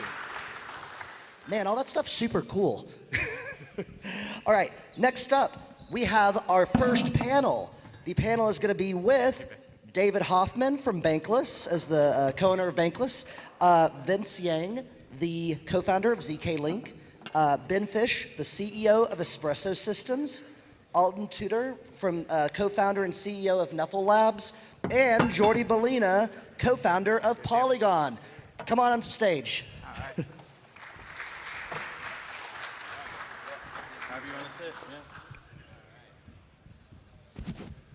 Do we have everyone or are we down one? Oh no, we have everyone. Lovely. Welcome everyone. Raise your hand if you are technical and you totally understand what aggregation is. Sick. All right, this is going to be good. Okay, since we're all here, I'm wondering if we could just run down the line and each one of you introduce yourselves. But also take your time and while you introduce your project, also introduce where aggregation is happening in your project. I'm trying to get down to the bottom of like, do we have like concise definition of what aggregation is? And so I'm hoping you guys can locally define aggregation as you guys are using it for your specific project. And then once we do all of that, we'll kind of zoom back out and maybe provide a more global definition. So Ben, maybe you can take us away, introduce yourself, and also what is aggregation in the context of Espresso? Yeah, great. I'm Ben. I'm Ben Fish. I'm the CEO and co-founder of Espresso. And the role that Espresso plays is that you need a coordinator in order to enable chains to pass messages between each other during a single block period in order to simulate the types of inter-process communication that happens between contracts on the same VM, but now across VMs. Now, where does aggregation come into this? Well, let me walk back a little bit. Aggregation is actually just an optimization. The key thing is that if you want one chain to be able to verify a message from another chain, then you need some kind of sort of proof backing the fact that a claimed message coming from another chain was indeed created by that chain. And so it turns out that when you have roll-ups that are naturally already producing proofs, then you can have a coordinator essentially simulate for each chain what messages are being created on the other side. And the chains are sort of, when you execute a chain, you're sort of just blindly trusting that these messages are correct when you get it from some builder. But what happens at the end is that the proof for your state transition is verified at the same time as the proof for the other chain's state transition. And if there was any inconsistency between the messages that you purportedly were supposed to see, that were fed to you as input, right, and the messages that were actually created by the other chain, this would be rejected when the proofs are verified on either AggLayer or the L1. AggLayer or aggregation is just an optimization so that you don't need to individually verify all these proofs. If you have n chains communicating with each other, then you have potentially n squared pairs of messages, and that's a lot of information to do cross-consistency checks with on the L1. So aggregation allows you to take many proofs and aggregate them all into one, and that amortizes the verification costs that actually happen on the L1. Bottom line is, in order to do any of this behavior, I mean, aggregation gives you a protection against if a builder might feed you incorrect information, but you fundamentally need a builder that can do coordinated block building. You cannot have each chain just run its own builder, kind of in isolation. You need a coordinated builder, and Espresso provides that. Beautiful. Alton, take us away. Same question. Introduce your project and where aggregation comes into play. Hussein from Union Labs. What we build is a cross-chain blockchain aggregation layer to do general message passing using ZK IBC. So it's Cosmos chain that actually act as a shared sequencer, we can say somehow. The idea is if you try to do verification of a counterparty proof on a chain you're connected to, because of the current diversity in blockchain and the precompile you can have on different VMs, etc., it's extremely hard to be cost effective if you try to verify, I don't know, like an arbitrary proof of a VM or an EVM where you don't have any precompile for that. So Union is building an intermediate kind of aggregation layer where you will send a message to a target chain where we concentrate in this layer all the pre-compile we need to make it cost-effective regardless of the target chain. So including adaptation. So I can give a quick example. If you try to submit something from Cosmos to Ethereum directly, and you need to verify a Cosmos proof on Ethereum, it's very cost inefficient. And Union does allow you to verify a proof in a cost-effective manner, because in the adapter layer, which is the Union chain, a translation in the encoding can happen, and then a Merkle proof against Union become cost-effective because we use ZK under the hood for the state root of the chain. So that's the idea. You will be able to basically do any message transfer from any chain we are connected to another one in a very cost-effective manner. Vince, same question. Hi everyone, this is Vince. ZK-Link is building aggregated rollup, and the aggregation here we mean is to aggregate liquidity and assets from Ethereum and its rollups. Currently, we already launched the mainnet. It's already live. It's called ZK-Link Nova. It's the first layer 3, serving as aggregator of Ethereum layer 2s. It means that on this layer 3, on this layer, you have the native assets from different layer 2s. We're currently integrated with 10 different layer 2s, including Optimistic rollups, ARB OP base, and also ZK rollups, ZK Sync, Linear, Polygon ZK EVM, Scroll, Tyco, etc. So I think they already mentioned that the key here for aggregation is for one blockchain to be able to perceive or verify the states from another chain. And the way we do this is that we build ZK rollup on top of the layer 2s, so multiple rollup bridges. And then we have a unified layer 3 and then post the states, transitions, and also their ownership proof to each of these chains, and they have a contract, and then they pass these states and to Ethereum layer 1, and through this is their own rollup channel, they'll be able to transmit that message without relying on any third party. So this is what we believe it is the most, at the moment, the trust minimized solution to be able to perceive the states and synchronize the states across different layer 2s. And also, if we take one step further, we can also do that for other layer 1s as well. But this would have to introduce a third-party messaging protocol, general messaging protocol. So, for example, we could use a Oracle network or use decentralized nodes to oversee this process to pass the states from Solana to Ethereum. And then similarly, we also could aggregate the assets and liquidities from different layer 1 blockchains. Well, hello, I'm Jordi. I'm the technical lead at the Polygon ZK VM for a while, building the AG layer in Polygon. And for me, the AG layer, high level at the end, is the mechanism, is the system that allows you to transfer value between sovereign chains. And at the end, the full idea of this is we believe in, so the idea is to have a world of different chains, different sovereign chains. Each chain is autonomous in what they want to do. But at the same time, they should be connected to the other chains. It should be possible to send those chains in the minimal friction as they can. And the aggregation layer at the end is this mechanism that allows this ecosystem to exist. Of course, there are a lot of pieces, a lot of different things, but for us, when we are talking about the aggregation layer, we are talking about this full ecosystem. Maybe we go a little bit higher level, which is a little bit sometimes confusing because sometimes when this includes proof aggregation, or you build this we call it chain dependency, or state commitments. There is a lot of things that are included in the AG layer that makes these things possible, but these are more technicality things, and I think we can discuss about that if you want.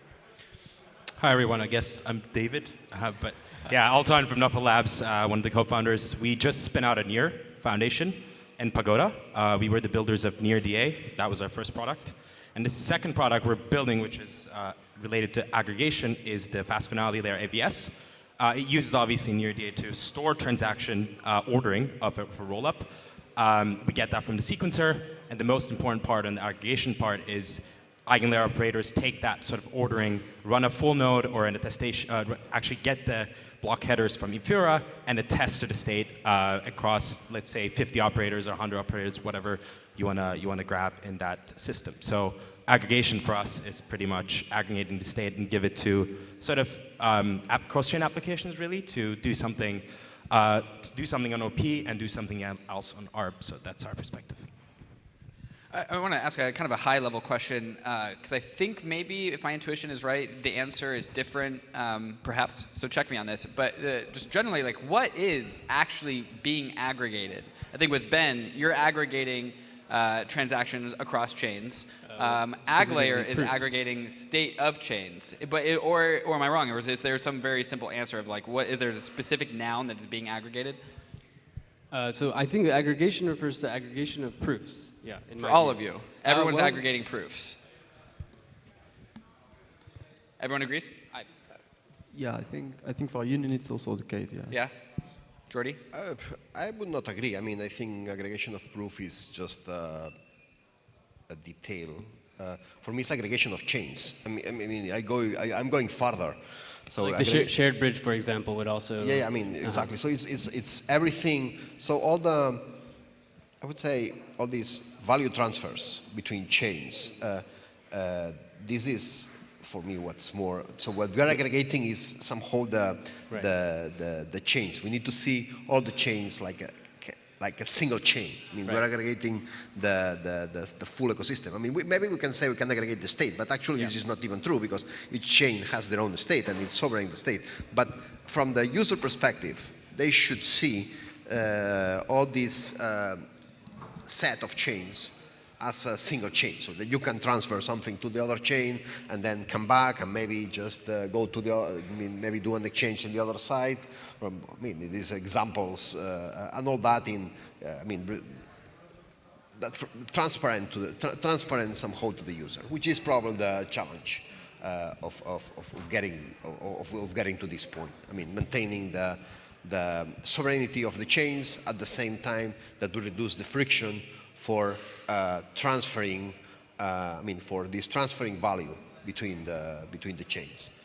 But aggregating the proof, yeah, I mean, it's important. But at the end, it's just a technicality for reducing the, for aggregating the cost of submitting a proof on chain. But that's just that.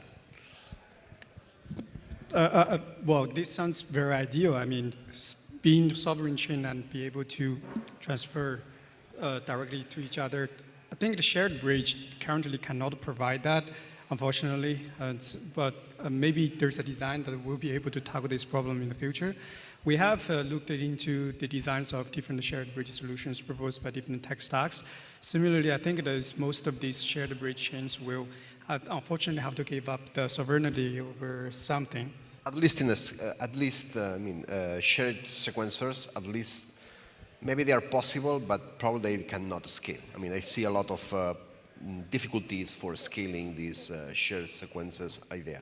But again, I mean, this is like it's something that cannot scale, but can be a market for that. So I think that this is definitely possible, and maybe chains can use that. But if that can scale, I'm very skeptical in scaling synchronous systems. But again, I mean, just a personal opinion here. I mean, I think taking a step back, Jordi, and we should probably give it back to David.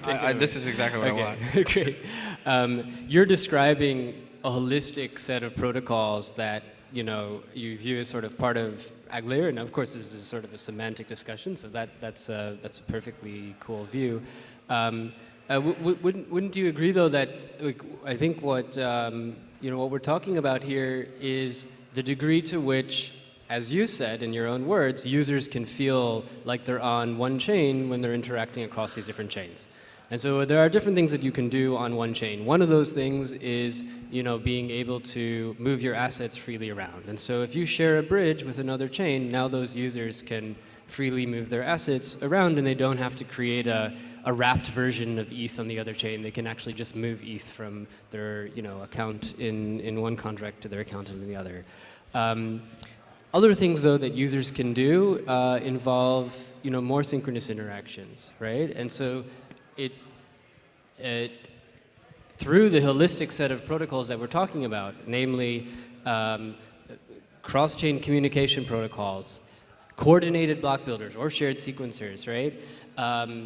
An aggregation layer that can efficiently aggregate proofs before they're posted to the L1. Those holistically enable contracts on different chains, if they so wish, to synchronously interact. And so maybe not every pair of chains will take advantage of it, but that is certainly like part of enabling users and developers on one chain to feel as if they can interact with a different chain that is speaking the same, Ag layer related protocols, as if those contracts were part of its own chain. Yeah, I mean, yes. Let me just see here, explain a little bit my thesis here. Asynchronous is easy from the technical perspective, because asynchronous, you don't depend on the third party. I mean, you just send something, and you just commit to something, and anybody else can use it. Okay, imagine that in asynchronous communication, I just send, typically it's an email. I mean, you send an email, and you don't care if the other party is getting there, receiving there, or is waiting for acceptance. Okay, this just works because you just you don't depend on the other. You send a message, and now that message send a message, or in this case, send value. You just send, and whenever this is committed, somebody can use it, and then the other way back. Okay. Sure. You can, once you have this layer, which is quite. I'm not going to say simple because here there is nothing simple, but it's relatively easy in comparison with asynchronous, that you have these locking times and lock experience. I mean, it's more complex. You can definitely achieve, but it's more complex, especially if we are talking not about synchronizing to networks, by synchronizing many networks on there. I mean, asynchronous communication does not rely on joint proving or aggregation, right? I mean, a shared bridge can enable asynchronous. Specifically, it solves a very specific optimization, which is that you can move an asset that's a representative of an asset on the L1 from one chain to another without wrapping it or going back through the L1. But just asynchronous communication between chains just can happen without Ag layer, right? But synchronous requires timing. So, I mean, synchronous things require some timeouts. I mean, you need to deal with timeouts, penalties, and I mean, and somehow when you're doing something synchronous, somebody will have to wait for the other chain to do something. So actually, that's not true. Yeah, so if you have a coordinated builder, right, then a coordinated builder can, something that you can't do with asynchronous communication is I can't be a trader with a contract on one chain that wants to execute a limit order on another, right? Because I can't get a price lock. I could ask an AMM on another chain, hey, what's your price? If your price is less than X, then I want to execute a swap. But you can't do that asynchronously. If you're on one chain, you can write a trader contract that says, if the price of Uniswap is X, then I want to execute a trade, otherwise I can't, right? We can't do that asynchronously unless you get developers to have a completely different model of writing their contracts. But if you have a coordinated builder for two chains that are connected to Ag layer, and this is one of the coolest things I think that Ag layer enables, the builder can actually simulate the interaction ahead of time and then just feed the messages to each chain, and they can execute them where the contract is basically just performing reads and writes locally. It doesn't need to send and wait because the builder kind of pre-did this in its head. And the chains are just verifying a transcript. And that's, I think, one of the coolest things that Ag layer enables. And you can't do it without the types of things that Ag layer enables, namely the state transition of one chain won't be accepted by the L1 unless the state transition of the other chain is accepted and some comparisons of what happened in each are also checked, which is also something that Ag layer provides. So I think that's the biggest unlock. Asynchronous communication is something we can do already, right? We can asynchronously communicate between chains.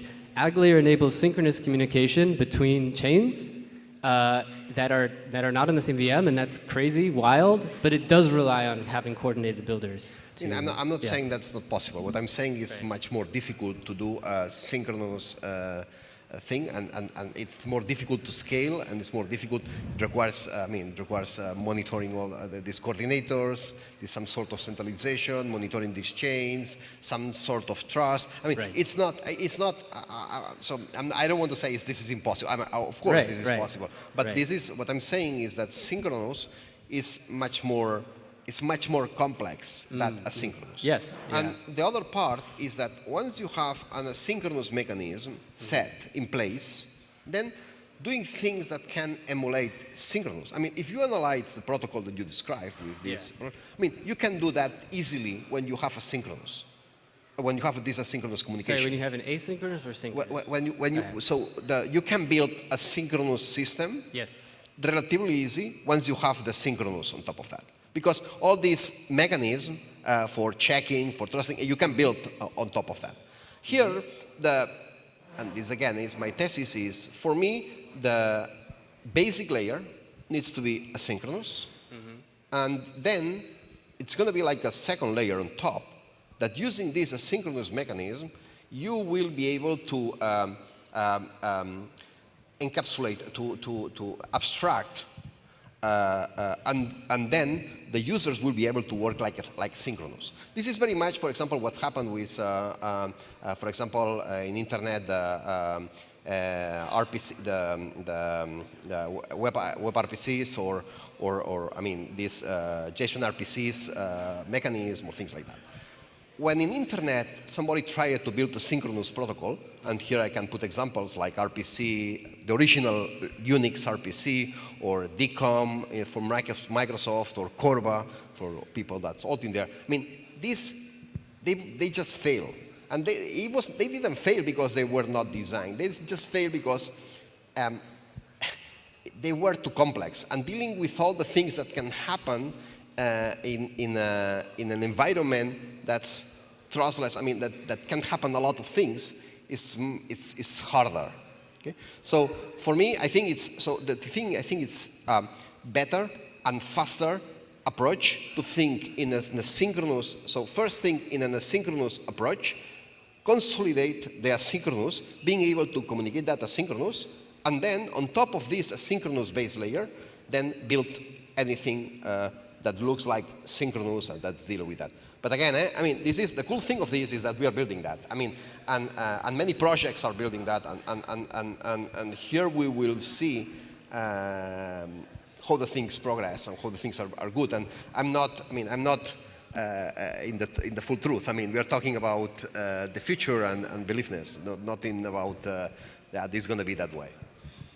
I want to bring it back to a pretty high-level question. I want to give the panelists here like a quick rundown of how I think that we got here. Here being this era of aggregation, this era of aggregation infrastructure. Whereas like most layer ones all started off as monolithic, and then we discovered modularity, and we realized, oh, modularity is so cool. Let's like take this pendulum and jam it over to the modular side as like hard as possible. Modular layer 2s, like, oh, we can even like make a module out of data availability on Ethereum. And the whole like Ethereum ecosystem started just investing super heavily in modularity. And now like this, then we saw like this like the rise of Solana as a reaction to that. And I'm starting to see the aggregation infra phase of Ethereum is also kind of a reaction to very heavily investing in modularity, where we learned modularity is really cool, it's got really cool properties, but oh no, it's got these costs. It's got these fragmentation costs. It's not panacea. So we need to like solve some of these problems, and we need to bring that pendulum back somewhere towards the middle. So like Ethereum kind of progressed linearly from monolithic to modular to aggregated, but it also went like, it's also a pendulum where aggregated is a little bit more in the middle. And I'm wondering if we can talk about what are good design principles for building something that is aggregated. Jordi, you touched on this idea of like complexity versus simplicity. And I think the Agri layer is an interesting example of design principles where it's really valuable to be neutral and unopinionated, and I think very reductive. I'm wondering if we can start to just illustrate what are some good design principles that makes a good aggregation point. Ben, do you have any opinions or thoughts here? So Design principles? Yeah, so like make of the common denominator of constructions around anything that is aggregated. Like what makes all of you guys are building an aggregation point. You're building an aggregation point between layer twos. What makes a good aggregation feature rather than a bad one? Yeah, I think design principles will certainly simplicity. I think preserving the developer experience to the greatest extent possible. So not asking developers to think extraordinarily differently about how to write contracts to take advantage of a whole new model of working. And that's part of why I was sort of arguing for the synchronous versus asynchronous model. Even though there's also more complexity maybe behind the scenes, not for developers, but behind the scenes to build synchronous systems. So I think another design principle is enabling chains to maintain their own value capture and independence to the greatest extent possible, and scalability, since that's the reason why they became their own chain in the first place. And then, all else being equal, simplicity of overall system design is always good. Hussein, what about some design principles that you lead with?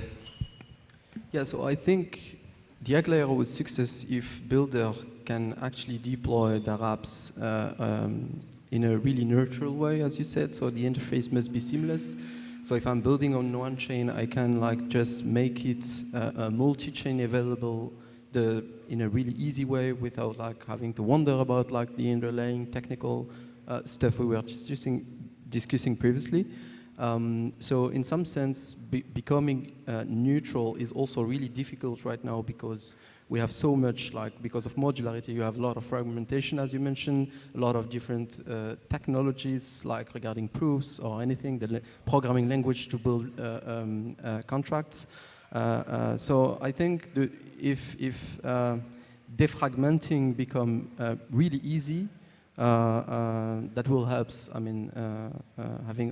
Achieving a successful aggregation, which I don't think it's the case right now. We can see, fragmentation is the big bottleneck, not only in terms of funds, but also users, technology. And that's what we try to achieve at Union, for instance, where the experience for the dev, regardless of the L1 or L2, must be the same for passing messages, specifically. So right now it's synchronous, one day perhaps synchronous, if the underlying is allowing it. So I think, that's the point. Vince, any thoughts? Yeah, for us, our approach is more focused on asynchronous approach. Synchronous is definitely the future, is definitely promising and exciting. But the reality is that we're still not, right now what we're able to do is to asynchronously aggregate the liquidities and aggregate assets from multiple chains and rollups. And our approach is focused on to have the maximum connectivity, maximum compatibility with different tech stacks while having the minimized trust assumptions. So we have these two different solutions. Nexus technologies, meaning states synchronization with zero-knowledge proofs through the facial robot bridges and all talking to Ethereum contract, and through Ethereum contract, through Ethereum, the channel, so there's no third-party messenger protocols, so these layer 2s can perceive these states of each other. And also there's another solution that can include the alternative layer 1s like Solana and other like the move chains as well, to include those in the scope. And even for the Ethereum layer 2s to be able to connect to and aggregate different tech stack chains is also, I'm not sure how Aggregate will be solving this because you now have ZK stack chains, OP stack chains, and also Polygon CDK chains. And we'll have Starknet stack-based chains. So our approach is to be stack agnostic. That is why it's a little bit more macro. We're not working on the components that is, solving problem of like states transitions or being synchronously being able to compose transactions across chains. Definitely there's a sort of composability within the tech stack that is easier than across the stacks, just simply because the architecture is very different. And so our approach is on macro level, we build an aggregator and be able to tap to native assets and liquidities. And this will unlock some use cases and possibilities for certain type of applications. For example, for some DeFi applications, then they will be able to offer user experience with higher capital efficiency and with more assets aggregated in one place on one user interface. And also but also there's another trade-off we make is the finality. To aggregate the different tech stack chains, also the finality will become a challenge. So we're now also working on a solution to have faster finality, pre-confirmation with AVS. So very interesting that you are building this as well. And then based on this, we will be able to have intent-based solver and feature embedded into our smart contract platform. So meaning that users will be able to buy a token on a chain without knowing which marketplace it goes to, which liquidity pool it calls, and the solver will do the execution. And yeah. I would say, yeah, simplicity, of course, is a key. I would say it's not only for an aggregator, I would say for any project. Simple things works better than complex things. That's a generic thing on that. I would say from the developer sides, I would mention here openness. And when I say so, probably developers, they don't care if things are easy or complex. I mean, they love challenging things. But what they want is to understand what they are doing. And in this openness, this transparency of what's going on. I mean, you want to have a tool, maybe it's a kind of a black box that you can use it. But I think a good developer wants to understand they don't want black boxes. I mean, they want to use black boxes, but they want to, if at a certain point they want to understand what's in behind, they should be able to understand what's behind. And this openness, I think, is relevant. And of course, last one, but probably should be the first one, is the usability. I mean, at the end, we are building this for the users. So if what we end up building is something that's complex from the users, we just fail. So this is something that we should be in the first. I mean, this is like a must for, again, probably for any engineering project, but Aggregation is not an exception here. Yeah, I'll start from our perspective. Obviously, Near is an L1 that it was asynchronous, so every smart contract almost acts like a roll-up. Really, you need to communicate between different shards. So that was our kind of design perspective when we got into space. Obviously, on the data availability side, we use it for our AVS.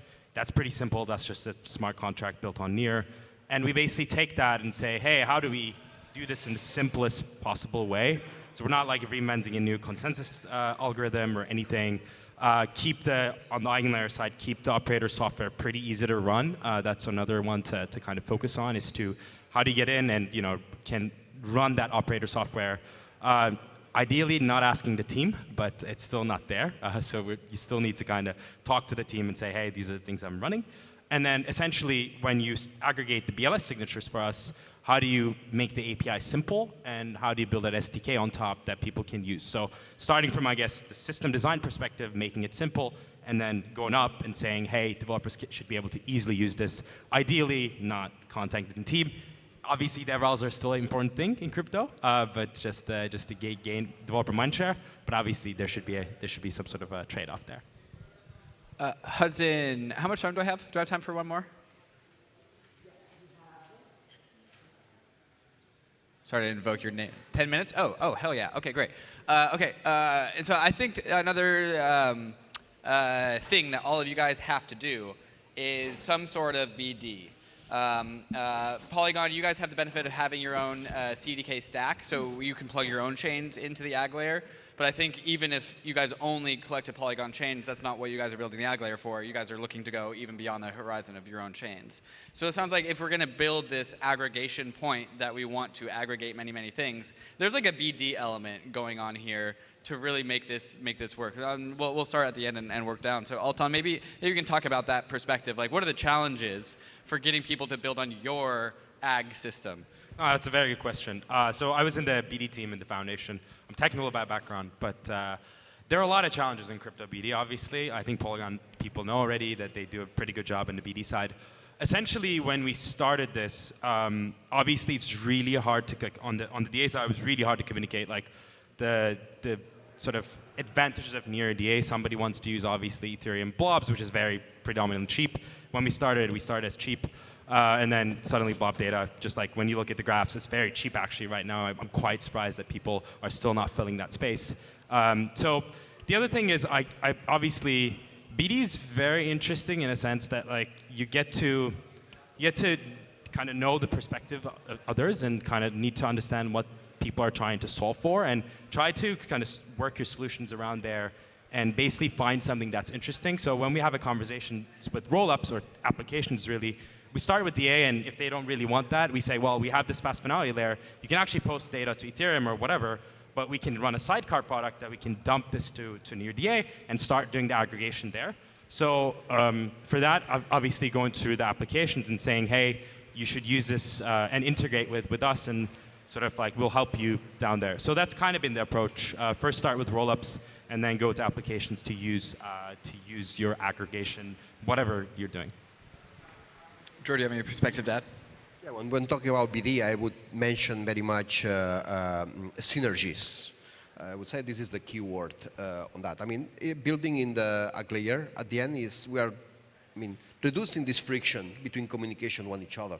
So that means that the opportunities of the different chains that are building on the Ag layer would benefit from the full ecosystem that's in there.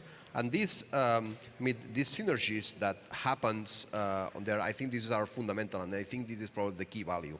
So that's why it's so important that this reducing this friction, and at the same time, is the sovereign part. I mean, the idea is that we don't want. The idea is that we want that the chains, they keep sovereign. I mean, they are their own. They are free to decide what they want to build. I mean, they can build their own token. They can decide if they want data availability in one place or in another. If you want a centralized sequencer or decentralized sequencer, we don't even care in what's going to be their state transition function that they're having. Maybe they are the EVM, but maybe they are something like Maiden, or they are something like Wasm, or they are something. I mean, maybe it can be some chain that just decides. I just sent some central party that decides where the funds go. This is up to them. So, being the business opportunities that there is with this new model, keeping the low friction between the chain communications and looking for synergies between different chains that will happen in the ecosystem, I think this is I think these are the big advantages of building on top of the Ag layer. Vince? Yeah, it's also very challenging for us to do BD to onboard new builders. Our approach is to work really closely with the layer 2 teams that we are integrated with. We're pretty close to Linear team, ZK Sync team, and Starknet team. We talk to their ecosystem teams and try to find the synergies with them. Try very hard. At the same time, and we are also a smart contract platform that directly onboard application builders. I think in general, we have received very positive feedback from all the application builders that we talk to, that they would immediately understand that we have this unique value proposition with aggregated liquidity and assets provided to them, and we already done the heavy lifting for them. It's already there, that liquidity is there, and it's already it's already liquidity, the aggregated. Liquidity aggregation. So with this infrastructure already live, and they can already see that there's 100 plus different native assets from 10 plus different chains already available for their users. So it will be easy for them. So our approach is just to continue to deliver and facilitate the onboarding process with more toolings and being more compatible. Actually, we're still struggling a little bit with this. Being fully EVM compatible, that is very important. What we have learned from the market, this is actually a lot of frictions onboarding developers if you're not 100% EVM compatible. Yeah, so I think I tend to agree with you guys about like having low friction for onboarding. At Union, what we try is not only to have low friction to onboard new developers or protocols, but also propose a new innovative platform where not only you can own the contracts that you are building your protocol with to do cross-chain operation, but also the full end-to-end stack across Union that acts as an aggregation layer. When I say that, I mean you will own the relayer if you wish to, you will own the prover if you want to relay everything yourself. So we also provide like a relayer where you can build plugins, for instance. So there is no single point of failure where a union could censor or like not allow you to proceed to cross-chain operation. Then the interface, of course, as you mentioned, that is fully frictionless and fully decentralization. So actually right now on the Union stack that is live on testnet, you don't have any component that is not decentralized and permissionless. So we believe that if we want to achieve an aggregation layer that is successful, a builder will be able to construct something on top of it and not be able to be blocked by any underlying technology, just like you are operating on an L1, right? Like you aggregate on Union, you build something that goes to other chain, you can tap into any liquidity, and at no point Union can stop you from doing anything. In fact, we are building really a low-level infrastructure for these kind of things. So on the BD side, I think we have some like advantages, like owning the full stack, including relaying the set of contracts that are fully permissionless, and also the ZK prover that can, by the way, run on consumer-grade hardware, which means that there is no way for us to block you at any point. Ben, take us home. Does anyone have an umbrella? No? Okay. Should have brought a rain jacket to this panel. Are you getting dripped on? Yeah, I'm getting rained on.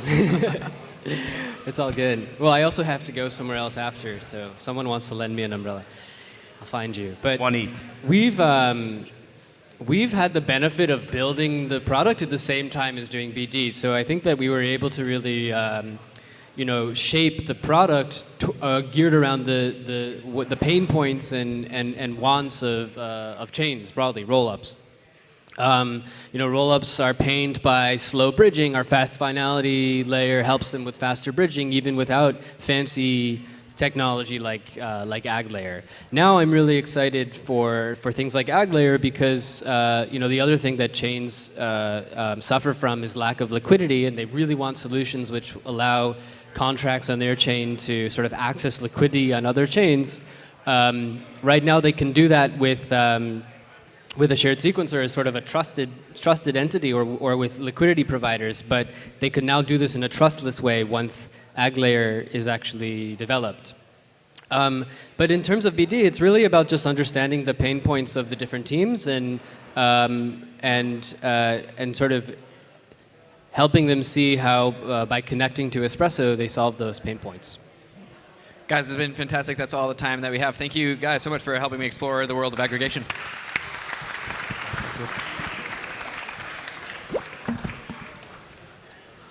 All right, thank you so much. You may exit the stage.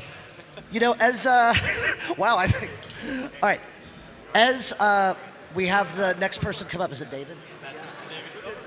All right, we have David Silverman coming up. They're going to go over a demo with us.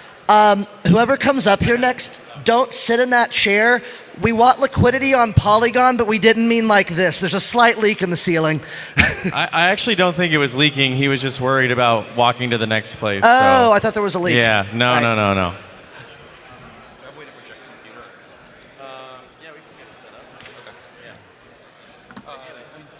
All right, everybody, let's give it up for David.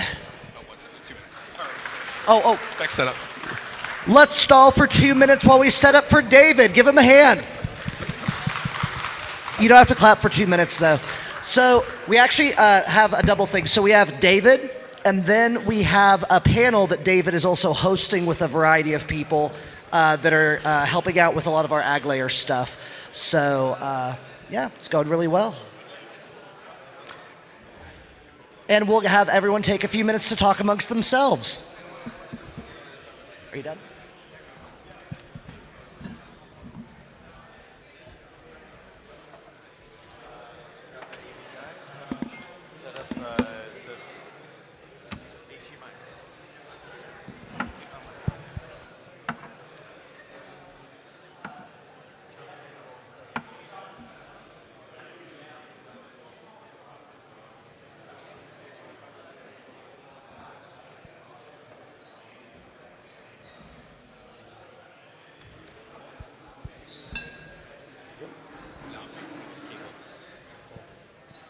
Chat.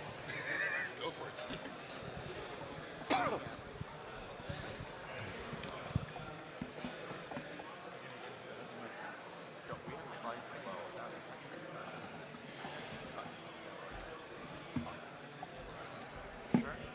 He's helping me. All right.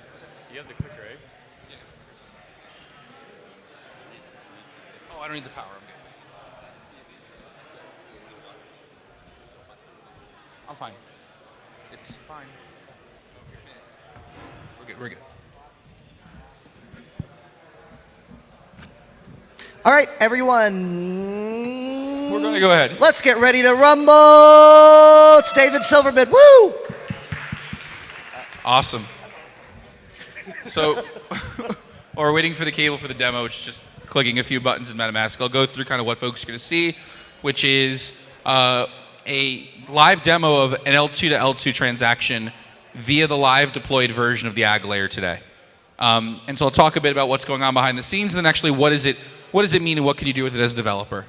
And so again, the Ag layer's goal is again just to unify all of the bridges. So if we think about a normal L2 network, I have here a couple of OP stack chains, right? I got Zora, OP mainnet, base, mode, and if I wanted to go from one to the other, canonically, no additional trust assumptions, it takes a long time, right? This simple action of send 5 USDC from base to Zora and mint an NFT takes at minimum 7 days and 5 minutes.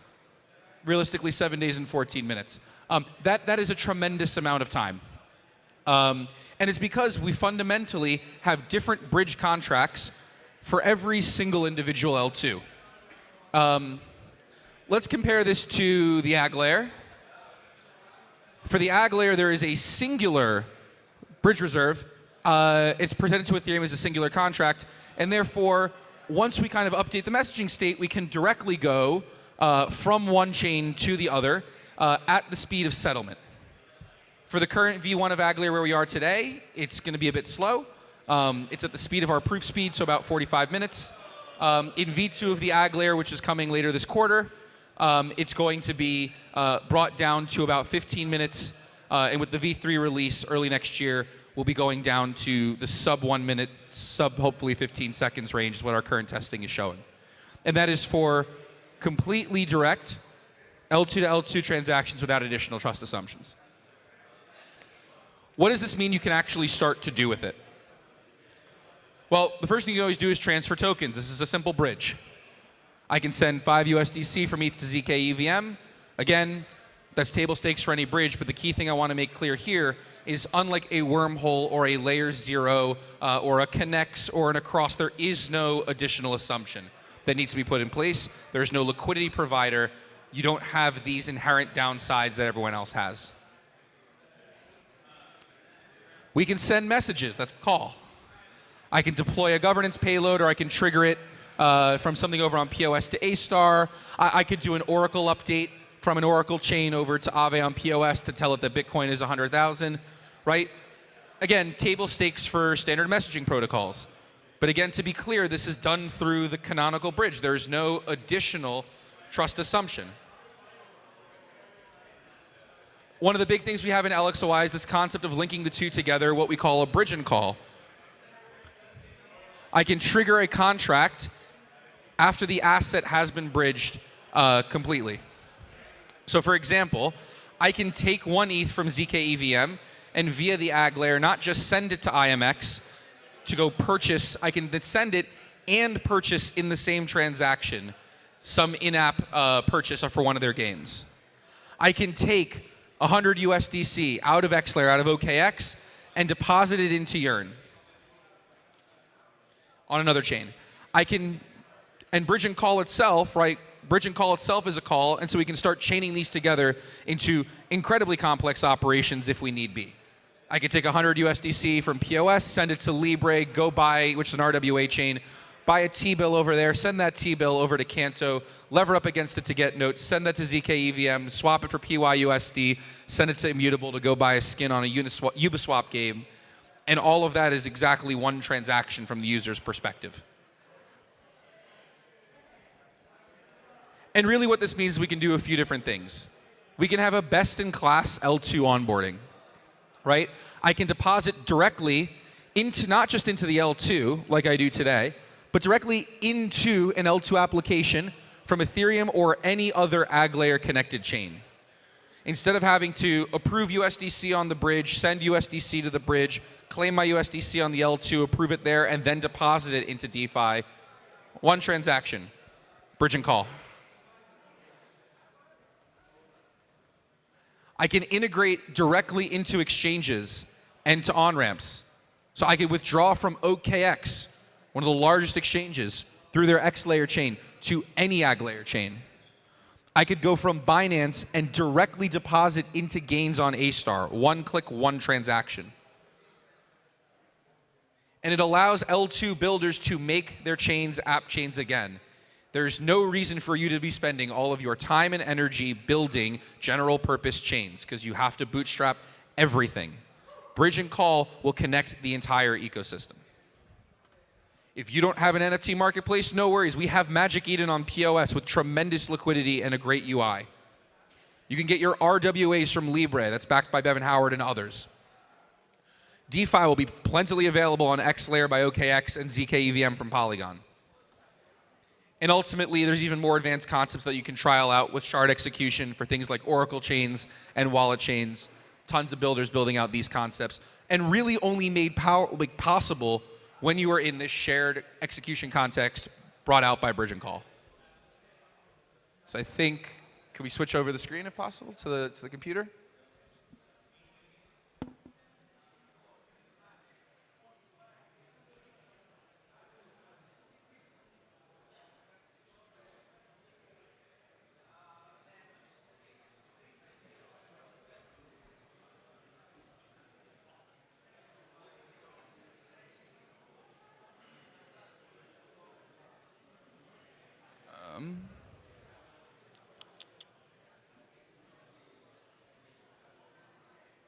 I see.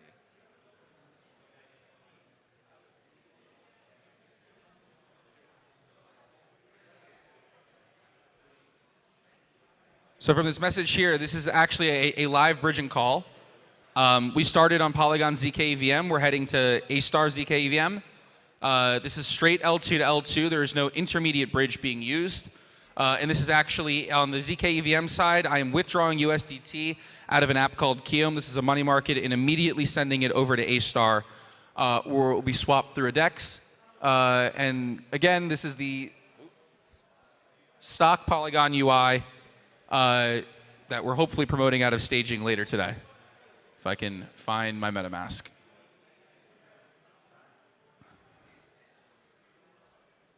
And again, it's simple. It looks just like any other bridge UI, any other interface. There's no change to, no new wallet software you need to install. And again, I know this looks and feels like any other bridging app used today, but to be clear, it is simply fully canonical. There's no additional LPs, no trust assumptions, just the exact same guarantees you get from any other rollup. So yeah, that's kind of the power of bridge and call, is taking the UX we get from intent-based bridges and applying it to canonical ones. That's it.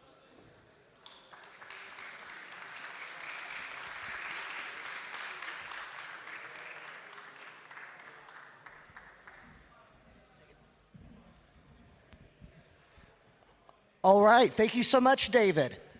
And thank you again, David, because you are going to be hosting the next panel. Let's have our panelists come up. Please go to the stage. If we could get the slide with the faces. Yes, if you can sit in the chair under your face, that would help us aggregate so much better. All right, come on up. Let's give everybody a hand.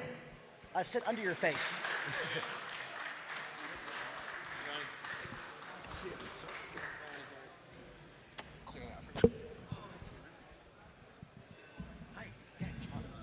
Sit under your face. Yeah, that's fine.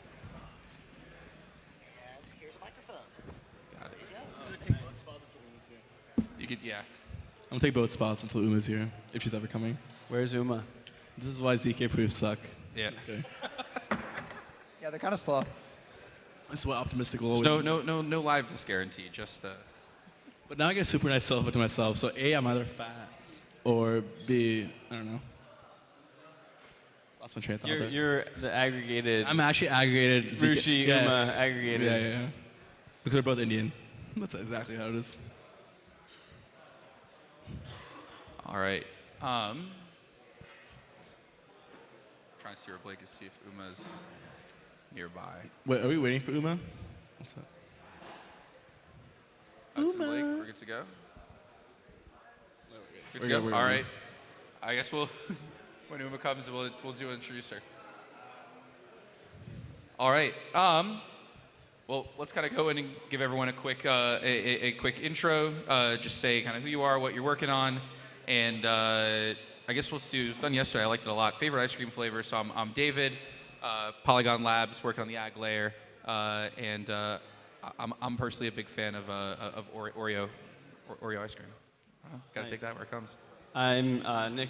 I'm the COO of Celestia Labs, and my favorite ice cream flavor is probably dulce de leche. And here's Uma. So I'm Uma. good. Uma. So fun fact. I'm Uma Roy. I build.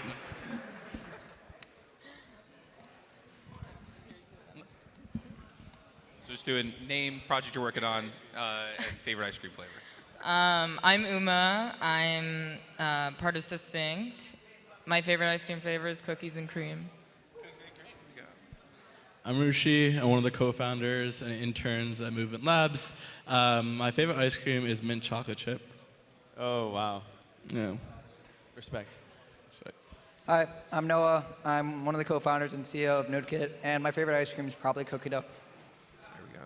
Hi, I'm Prabal. I'm one of the co-founders of Avail, and my favorite ice cream in Belgium is pralines and cream, maybe.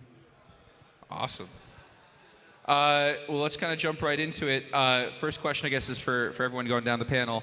How do you guys envision the future of aggregation and blockchain technology, and what's some of that stuff going to unlock?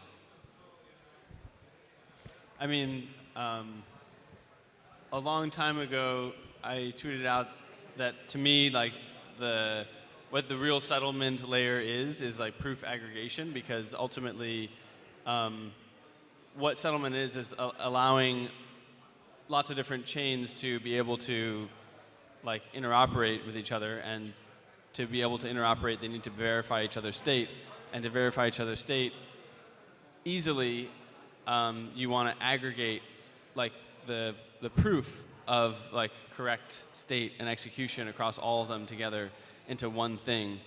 And so to me, what like proof aggregation is about like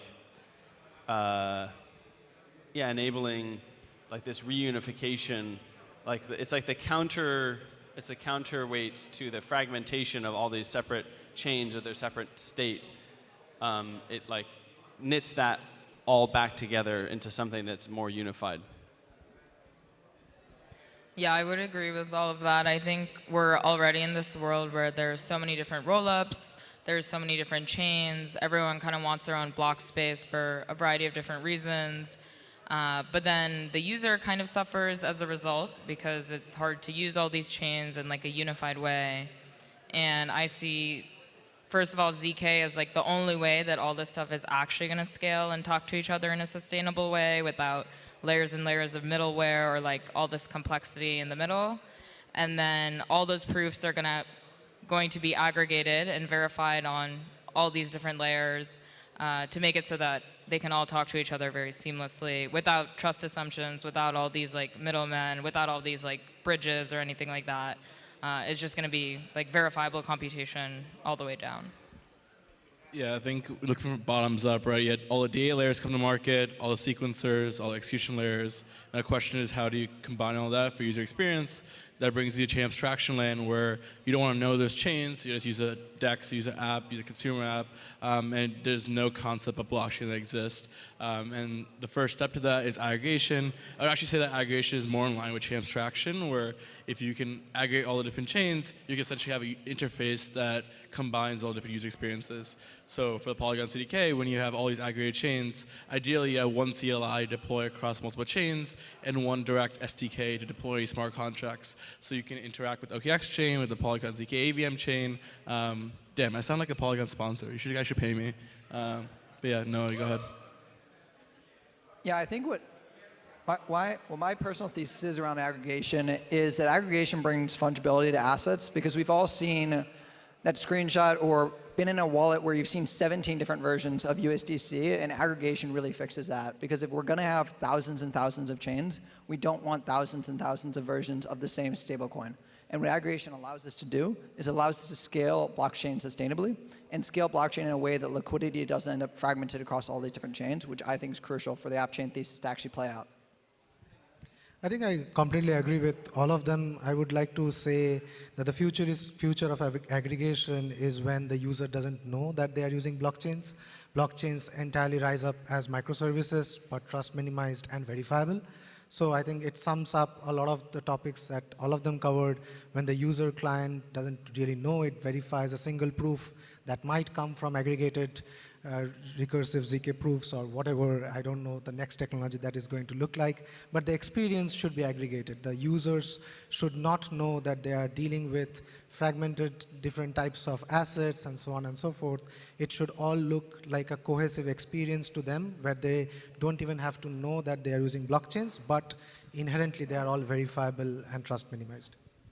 Of course. I guess sending it back down reverse direction this time, so we'll start with you, Probal.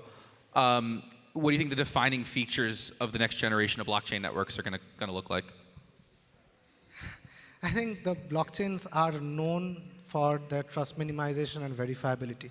If we remove the trust minimizations and the verifiability that users get, then we are not making blockchains anymore. We are making simple services, web services, wrapped in new fancy terms and such, right? So we do not need any of that. Next generation applications and blockchain applications should be as verifiable as possible. There should be as minimum security assumptions as possible. Of course, we are a long way to go from there. Even when we talk about aggregating ZK proofs and such, there are a huge number of assumptions which we are making. Even small differences in proof systems and such have large implications in trust assumptions and the security models and such.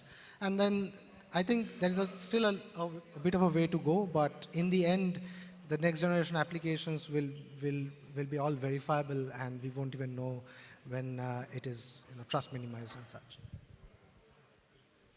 Yeah, so what I think the next generation of applications really looks like is much more consumer focused, much more customer first. We've built out the first generation of crypto applications thus far, and that has been your Uniswaps, your Aaves of the world. And these are crypto applications that are focused on crypto users. And for crypto to really scale for mass adoption, you need to be able to scale for stuff that crypto people don't even realize they're using crypto. Stuff like cross-border remittance, stuff like social payments, stuff like creator payments, stuff that people use in their everyday lives and they need, and that currently have these trusted intermediaries that charge high fees. That's the thing that I think really makes crypto go to the next level and makes that next generation experience, is when crypto apps focus on both the UX, and I think that aggregation plays a big part in that. I would push back into there is no applications today yet. There's crypto applications which have the worst UX possible and makes anyone want to pull back their hair. And then you have applications which is okay, you have my mom using crypto, my family using crypto, without them knowing it, right? And we don't have a single one of those. There's not been one sword across multiple L2s, despite hundreds of millions of dollars going to gaming. So the question is, what do we need to do to get there? First is we need to make sure that we have high throughput capacity so we can actually do on-chain gaming, on-chain social. Right now, most of on-chain gaming social is just NFT marketplace on the chain and then off-chain compute, that fundamentally defeats the point of blockchains if we're just using AWS in the back end. So one thing that we're working towards is bringing high throughput and secure execution to modern day Ethereum blockchains. And then beyond that, again, we all touched on this, is chain abstraction, is the ability to abstract away the concept of chains existing. And we're getting there. If the Aggregate gets there and we're able to put all the chains there, you can essentially have one SDK to deploy and not worry about what chain you're on. The concept of blockchain ceases to exist, and you can finally have the real-world apps that we want. And so far, that hasn't happened. You don't know what AWS container you're on when you're using any kind of consumer app. You should need to know what blockchain you're using, and hopefully we're all here to work towards that future. I kind of see crypto applications going in two different directions. One is kind of like the real world use case where people are using crypto applications, and it's crypto underneath the hood, but they don't even know it. I think that's been like discussed a lot with like stable coins and things like that. The other category I'm also really excited about is like more cultural applications, like for example NFTs or like SocialFi or things like that, where the user actually does know it's crypto underneath the hood, and it is something that's like uniquely enabled by blockchains for whatever cultural reasons. I think that stuff is non-skeuomorphic, it's really interesting, very unique, very next generation, and I think that's also something we shouldn't be overlooking, like the more creative, I guess, fun side of crypto. What's one example of that? I think NFTs are really cool, personally. Rad. Controversial. The question was about the future of blockchains, what they look like. Blockchain networks. We seem to go in the app direction, which is also. Okay, cool. Well, doing that too. In my view, I think that the long term, the blockchain infrastructure side is just fully modular, and you have people who are building applications choosing from a variety of different components at each layer of the modular stack to build an application, or use infrastructure that is like tailor-made to their application. But then the issue, right, with a worldview of that is that each one of those chains is going to be so, it's like the fragmentation issue essentially. And that's where I think chain abstraction comes in. And so I love this vision of what we're calling the modular mullet, which is that you have chain abstraction in the front that provides a unified user experience and onboarding and abstracts away all the complexity of the modular stack. But then you have this like crazy complex modular party in the back that's the mullet. And that's what I think the future looks like, where it's like the developers get to play with all the complexity they want without having to expose that to the end user. Because right now they do, and that provides a really crappy user experience. And even I think Rushi is growing out a mullet. It's this is a live pretty demo of weak, it. but you know, give another month. Another month. I need to go a little longer. But Nick, when's your modular mullet? You're the know, modular mullet man. I messed up because I got a haircut like a month ago, and I just didn't think about it. I'm Billy on Solana. I think you gotta go get a wig before Modular Summit. Yeah, true. You have to come to Modular Summit to see. I was gonna say, next question is actually for you, Nick. So Slush is obviously pioneering the modular blockchain approach. You guys run Modular Summit. Definitely should go if you are in town for it. I think one of the better conferences we've been to over the past couple of years. You guys started it off with DA, and that definitely has taken its narrative and kind of shown off. I think what are the next one or two areas kind of in the modular world that you see coming up next that you're focusing on? One would definitely be shared sequencing. I think that is something that's really exciting because there's been a lot of talk about pre-confirmations, or also just like the trust assumptions, and people complain a lot about the fact that most L2s or rollups today are run by a single sequencer, and that gives you pretty bad censorship resistance and liveness properties, and shared sequencing kind of gives you a path to actually like a very plausible way to make deploying a new decentralized rollup very easy. And on top of that, you can do really interesting things with interoperability between those rollups, as well as like MEV mechanisms. So I think that's one thing that's really exciting. NodeKit is obviously playing in that world. There's Astria and Espresso, who is just up here. There's a whole bunch of teams building that. And you can even, like, I think of it as like kind of like yeah, like it's almost like the consensus layer of the stack that you get to customize to some degree. And then the next thing actually is a free shill for Succinct. Like the ZK VM, all the ZK VM work that's coming has been absolutely mind-blowing and is absolutely critical for modularity to work because in order to like enable chains to verify each other, we need like proof of correct like execution, and like fraud proofs turn out to be, they thought they'd be way easier than they were, and they've just really not delivered. Or if they do, they require like a settlement layer to play out an interactive verification game, all of which is like pretty clunky in my view. And then you have teams like Succinct that are just building these totally OP, like out of the box, super easy to build on ZK VMs that are super performant, and it's just mind-blowing to me. And I think that that's going to unlock just like this almost like too good to be true like future of like you can just build verifiable applications without even thinking about it. So those two things are the most exciting things. You should poach him, Uma. That was a great. That was good 30 minutes. really good. Wow, that was really good. It's genuine. Yeah. I would say beating me to shilling Succinct. We obviously use SP1 at Polygon. It's one of the core pieces we're using to build the pessimistic proof. I think at times my engineers are talking to your team more than I'm talking to them. But Uma, I'm curious, kind of how is Succinct planning to innovate in the context of aggregation and modularity, and kind of how you see SP1 contributing to that? Yeah, so I think there's kind of like a theorem and like a few lemmas. I think the first kind of claim is ZK is critical to getting all this stuff to actually work. Like as Nick said, the fraud proof stuff is actually pretty complex, and then you need all these like middleware layers and infrastructure to do like fast finality bridging or like liquidity management, and that just doesn't scale that well in a world with thousands and thousands of chains. And so it's like ZK is really critical. And then historically, I mean, ZK has always been really critical. It just hasn't been used because it's so difficult.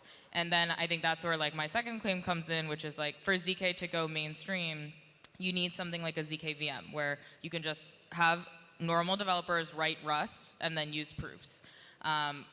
We have talked to your team, and it's crazy because only 2 engineers on the Polygon team wrote the pessimistic proof. They spent like, I think, a few weeks doing it.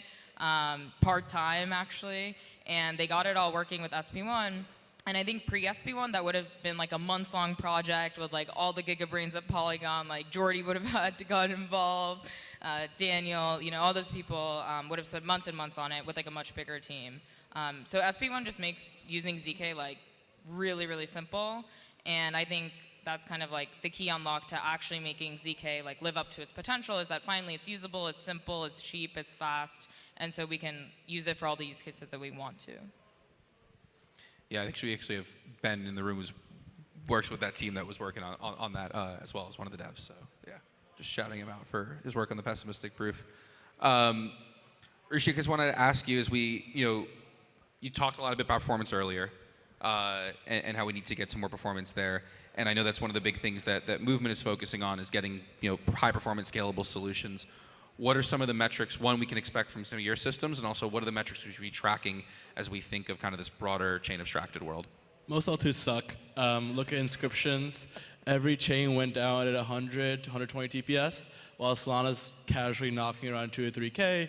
With Firedancer, it should be much quicker. So I think we're in a state where L2s are radically underperforming that of other L1s. It used to be liquidity was the main value add for Ethereum, and now Solana is rivaling that. So the question is, how do we scale Ethereum beyond these generic copy-paste EVM L2s? So what Movement is really focused on is user experience. We're not really that good at DA. We're not really that good at ZK proving. Uma convinced me to use SP1, so I guess I'm using SP1 now. But more than that, we're really focused on how do you deliver high throughput and scalable apps.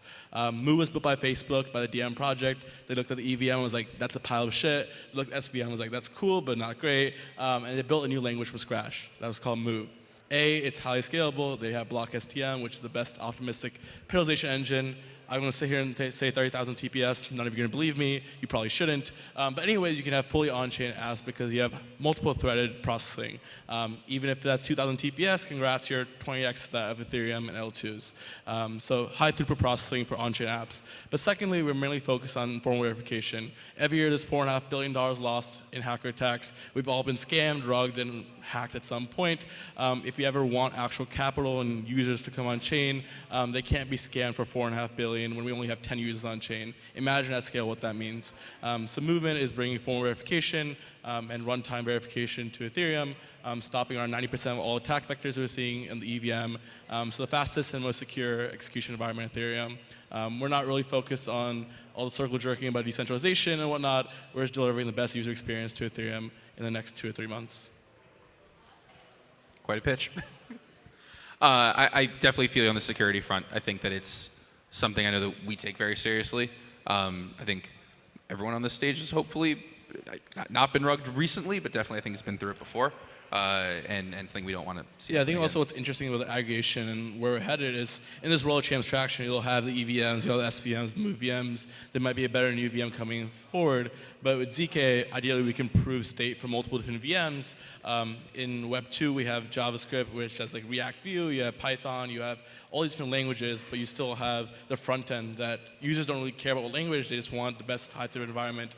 I know Succinct's working on Rust-based proving and ability to prove not only EVM but other VMs, and shared sequencing as well enables multiple VMs dropping, and hopefully the Aggregate can also support multiple VMs as well. Definitely going down that process now. I guess, Noah, moving over to you. I think we got a bit of a preview. You guys are doing some of the work in the kind of the shared sequencing realm, and I'm curious kind of how NodeKit is aiming to address some of the scalability and fragmentation issues that come up in this kind of L2 universe. Yeah, so the way that we're kind of thinking about the L2 fragmentation, kind of the scalability of it as well, is the current state of like moving funds between L2s completely sucks. Like if you try and do it, you have to figure out which bridge is going to work for which L2, and it's a complete basket case, and you make it like a lock and min or in some synthetic asset. It's really a pain overall. So what we built at NodeKit is we built out this thing that we like to call the composability layers. We allow for synchronous communication across rollups. So what that allows you to do is you can do single block bridging. And if things like the Ag layer, we're able to have that be backed by zero knowledge proofs under the hood. So essentially, we can have single block bridging between 2 different L2s. But both these L2s will not settle to Ethereum unless their proofs are verified correctly through the Ag layer. So it allows you to have a much faster experience than currently you can have between L2s. But it also allows you to be backed by zero knowledge proofs as well. So with this, we believe that really helps the scalability of L2s and makes L2s be able to focus on their user experience while still be able to be highly performant. So they can bring in liquidity from anywhere, bring in users from anywhere, and really build whatever they want, wherever they want. Definitely. And then moving over to Prabal, I know Avail has definitely been focusing early on DA and then additionally on unification. I guess I'm curious if you could kind of dig into that kind of unification element a bit more and talk to us a bit more about how important is collaboration within the ecosystem necessary for kind of the future of this aggregated world we're trying to build. No, I think it's the only way to go. I mean, we are such a small industry that if we do infighting, then it's done, right? So we have to unify and try to build together because that's the only way to go.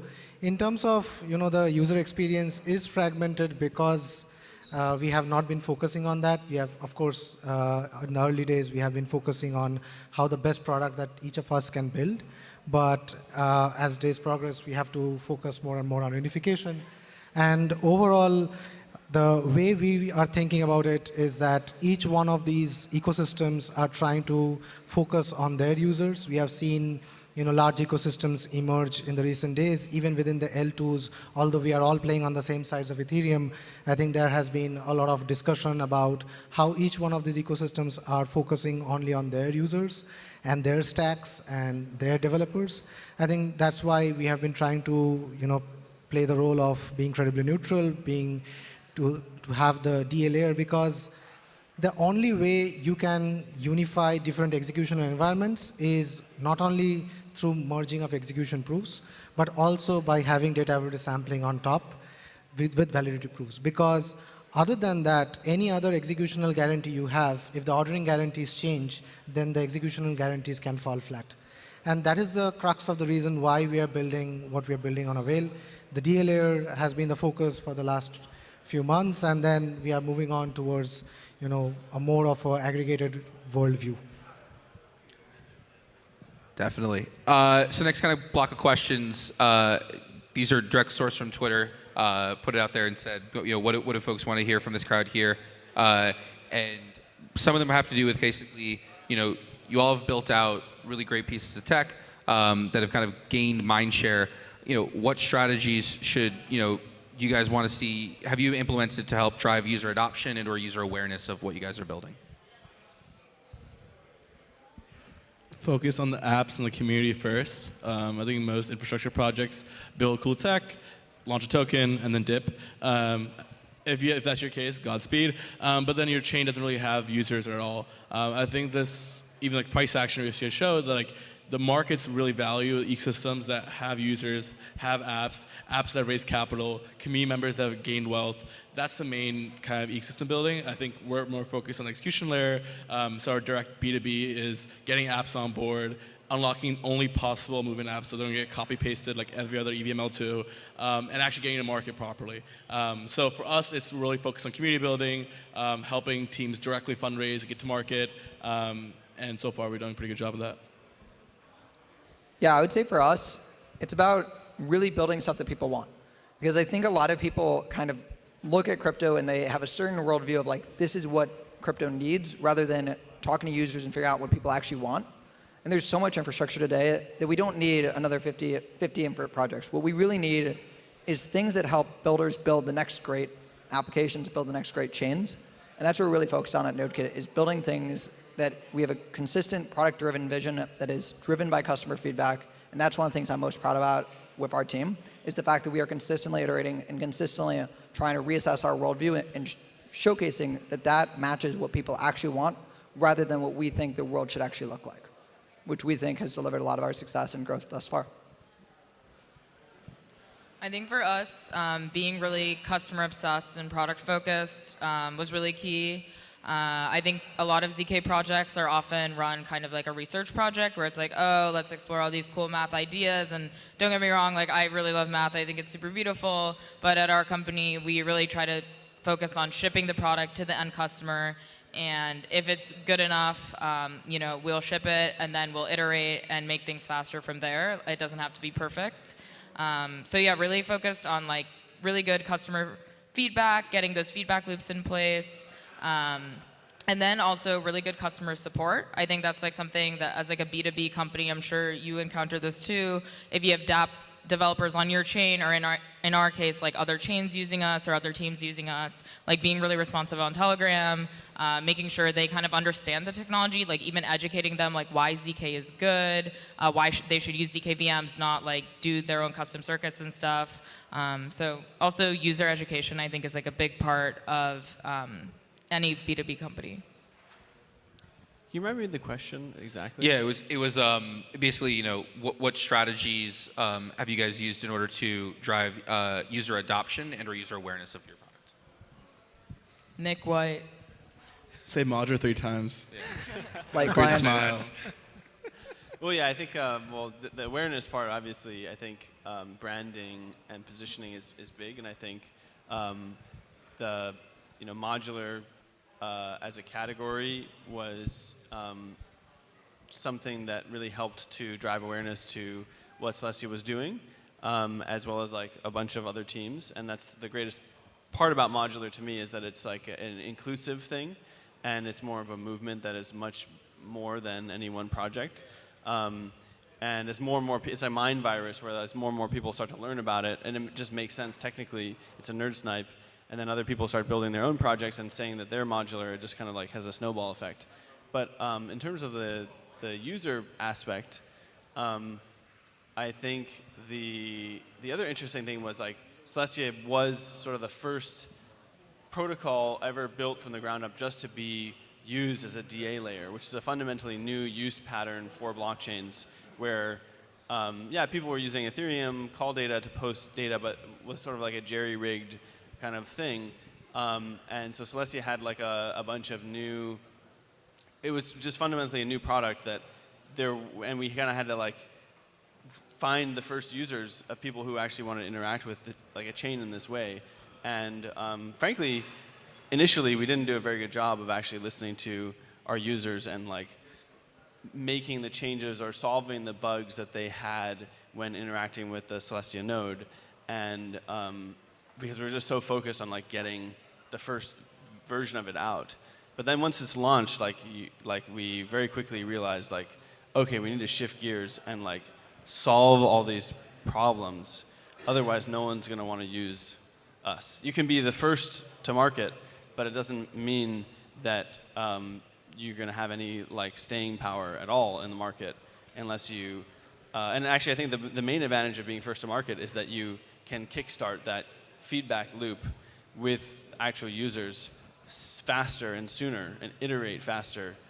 That's how you actually compound your first mover advantage. But it also takes a cultural shift. Like Rushi was saying, there's a lot of teams who are just like, well, we invented the tech, like we have data availability sampling or whatever. And then they're just like, well, and then that means that people are going to come and use us. But actually, that might be the least important thing. Like there could be a DA layer that does not have data availability sampling, but they just have a better interface for developers, or it's a more stable node for people to interact with, and then that product would actually win long term. So it's like it's a harsh reality, but you have to wake up to it and adjust. The best part of Celestia is that most people don't really know what sampling is and still use it. Like I still kind of don't really know what data availability sampling is, and I'm like, oh, Celestia's bullish, it makes sense, cheaper transaction fees. Like the pitch wasn't sampling, the pitch was cheaper fees on Ethereum. Bitch for me is I saw Osprey put the B movie on there, and I got excited to see what was going on. The pitch was Madra and Nick White co-tweet. Yeah, I think for us, I think our users are the other builders of the Rollup ecosystem. So I think we have been talking to all the different teams which are here. I think we have also talked with Celestia about collaboration on different parts of the stack. And overall, the users for our solution is more of the builders of the space. And I think the end users are smart enough to choose whichever gives them the faster performance, the lowest cost, the better UI, the better experience. So the end users, I think they would go to the best in the market. What we want to play our role as in the background so that users don't have to know what DA layer they're using, what kind of, what are the sampling, what we are doing, and so on. But the builders get enough choice while building it. And how we try to help them is, we come across a lot of different builders in the space who come to us and say like, okay, we are trying to build this. What is the perfect stack? What is the shared sequencer? What is the verifiable compute engine? What is the bridge that we should use? What is the rollup as a service provider that we should use? And we try to connect the dots, right? So that's our role in terms of enabling this ecosystem to grow larger. Awesome. Last kind of question we have here is, we've spoken a bit about apps and how they're either suck or don't exist yet. So I guess, what is the best crypto app you feel like you've used, and one you would really like to see built? Polymarket. I feel like that's got to be the best crypto app. It's the most used by people within crypto and outside of crypto. It just has great UX, and I can actually show it to my parents, and they'll say, oh, that's cool. The most used crypto app is USDT on Tron. And I think that just because it's cheap, easy, and the go-to-market in most parts of Asia is pretty easy. You can send money around the world without notifying the government. So I think that's yes, these consumer apps are cool, but ultimately payments is why we're all here. Like, you want to send money from New York to Thailand overnight and not have to wait 7 days, and we still haven't solved that. And from my understanding, the biggest bottleneck is regulation. UX kind of sucks. We've seen a bunch of payment apps. So I think the payments is a category. Like, I've tried Sling Money on Solana. It seems kind of cool. It'd be cool to see, and we're working with a few teams on a fully on-chain payments app where you can actually have USDT on Tron effect, but not have to use Tron, because it kind of sucks to use Tron. Yeah, I think for me, I've personally used USDC for payments to friends, like angel investments, stuff like that, and it's been way better than sending a wire from a bank account. So it already provides value to my life. I'm really excited about the more creative, like consumer, really out there applications. Like I want a crypto app to really surprise me and be like, oh yeah, people in Web 2 would have never built this.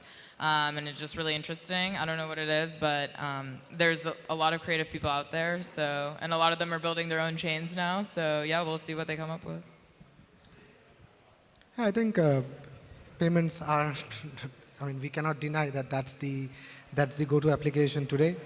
I think we are trying a lot to take Web 2 applications and making them Web 3, like promoting them to a verifiable thing. But I think there will come a time when we have to fundamentally rethink about the applications that we can build in the Web 3 space that doesn't have to relate to anything that we have seen yet. I mean, I think Uma touched a little bit, but any kind of compute which you could have done earlier and that was trusted, that was on some centralized provider, we can now have it verifiable, which opens up a huge amounts of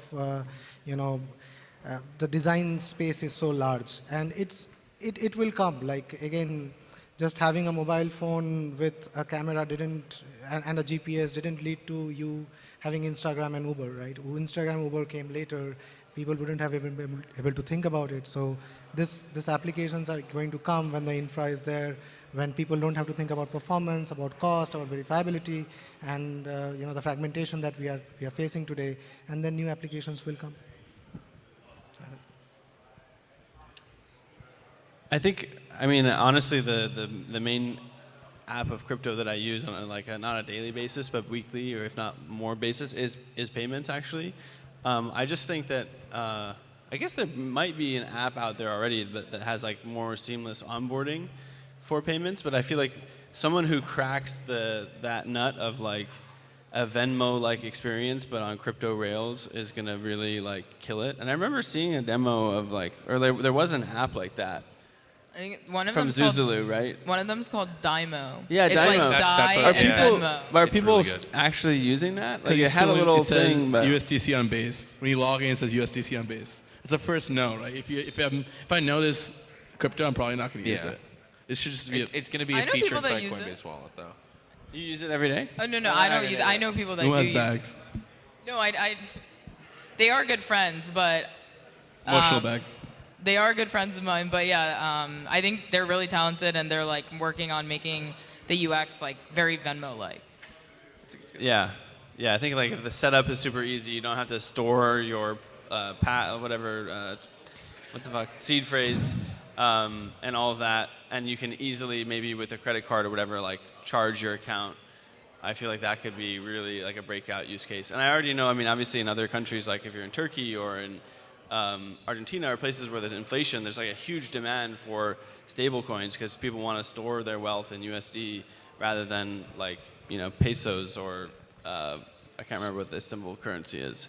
No, I But think- I feel like it take off globally. Like it wouldn't just be like obviously like if it's in the US, like am I really going to use that over Venmo? Maybe not because probably my other friend doesn't have it unless it reaches a certain network effect. But like other countries, I could see it just like taking off. Yeah. But don't you think that we need a little bit more privacy in the payment space as we know it today? Users don't really care about privacy. No one cares about privacy. I can buy. You can check my Venmo transactions. It's like $3 to my mom every now and then. But I think what's really interesting is DPIN. Like I was talking to my SF AI friend.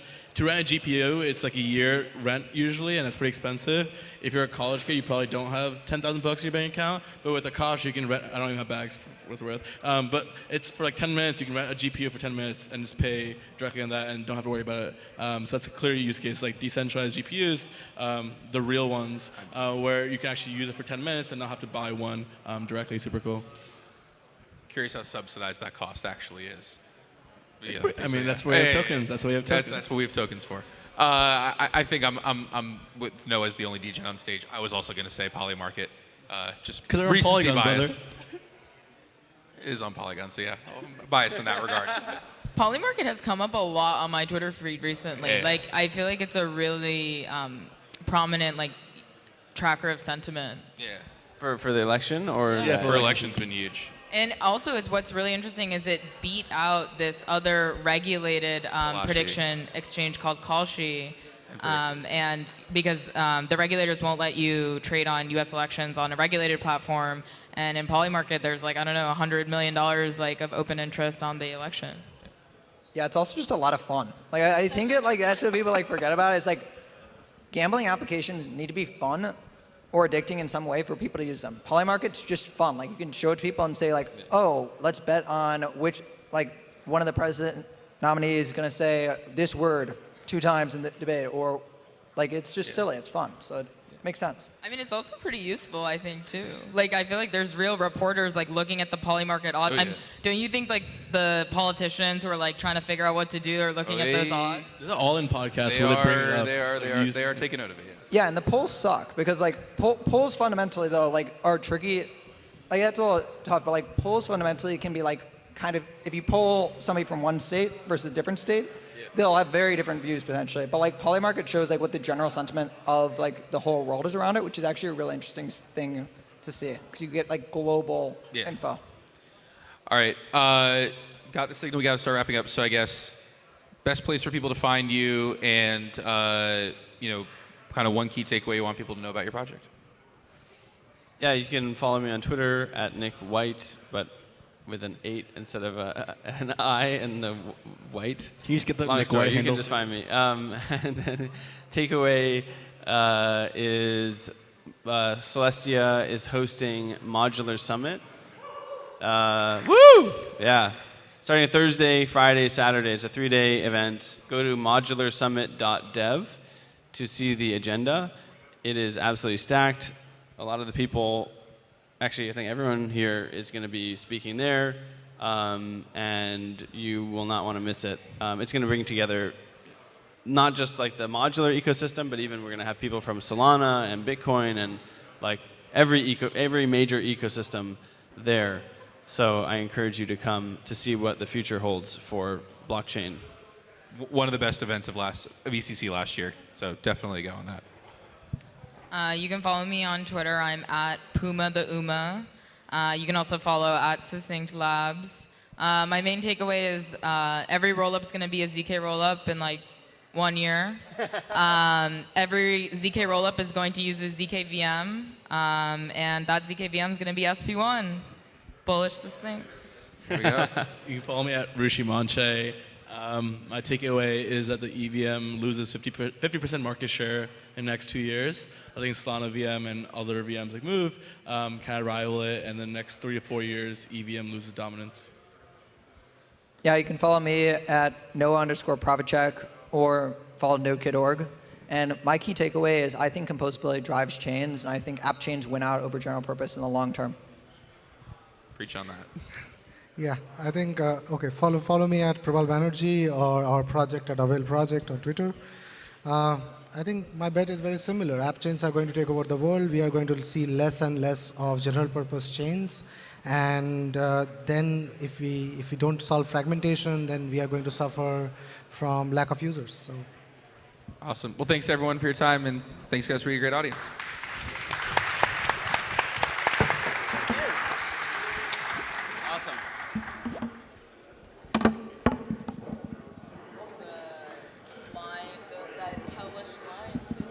I know, right? Yeah. I literally just dropped my bags and then been like, I'm still like, it's good. Oh, yes, check. Hello, all right. Amazing panel, thank you very, very much. We're starting to come to the end of the day, so I wanted to mention a few things before we have our next speaker on stage. Number one, if you're tempted to leave or turn off the live stream, don't, because we have a very special breaking alpha announcement at the very, very end of our day that I will be coming up here and announcing and making a big deal out of. So please stick around. And then, yeah, additionally, just give a hand for everybody who's spoken so far. All right. And with that, I'd like to welcome to the stage Alberto from Telos, who's going to be doing a workshop on snarks. Yeah. Snarktor. Sorry. No worries. Thank you very much. Everyone, give a hand for Alberto. Thank you.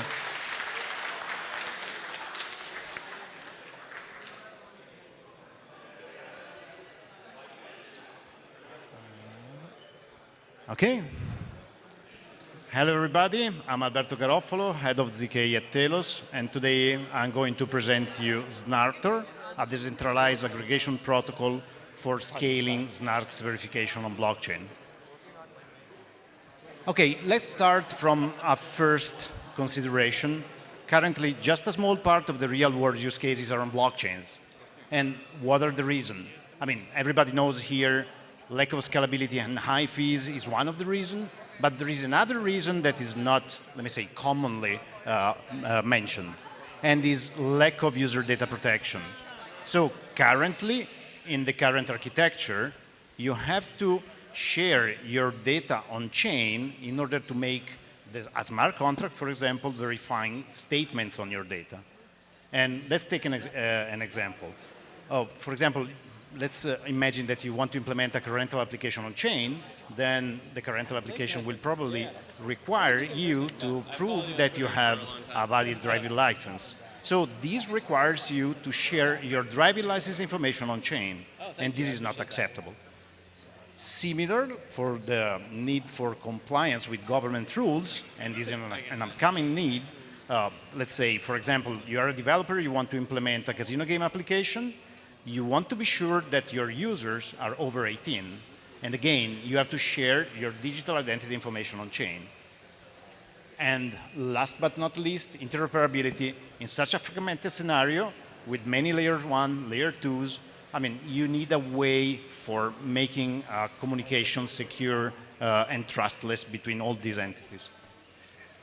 Okay, very briefly.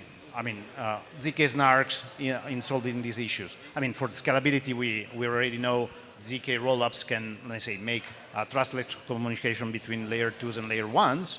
But for what regards user data protection, you can leverage ZK snarks in order to prove statements on your data, and so not to share your data on chain. So in the car rental example, you just prove that you have a valid driving license, and then you share the proof on chain and not your driving license information. And so you preserve your data, your privacy. And similarly, with the compliance with government rules, I mean, instead of sharing your digital identity, you share the proof that you're over 18, and this allows you to maintain your privacy. And for what regards the interoperability, I mean, succinctly proven chains allow fully trustless and secure bridges between chains. So now it's very clear that we will have an ever-increasing volume of transactions that are relying on zero-knowledge proofs. And the chain throughput will be heavily affected by the verification efficiency of these proofs. And even with the most efficient proving systems, I mean, these can consume a substantial portion of the transaction budget or block budget. And the verification can be even more expensive. For example, let's say that you want to provide to the developer a way to write his statements in a high-level language, so leveraging a ZK VM, then the proof, let me say, will be even harder to be verified on chain in an efficient way. It's true, you can, let me say, do proof wrapping, but this can be computationally expensive and introduce additional latency that will make the use case not viable anymore. So let's see how Snarktor has been designed in a totally decentralized way in order to scale Snark's verification on chain. So the main principles. Okay, one unique proof that validates many proofs. So the protocol leverages recursive proof composition in order to aggregate many proofs that can belong to very different transactions, and in order to end up with a unique proof. And such a unique proof can be verified in a constant time, independently on the number of aggregated proofs. And so here in the scheme, you can see instead of including 4 proofs, you just include the aggregated proof. And for what regards the decentralization, why it's important.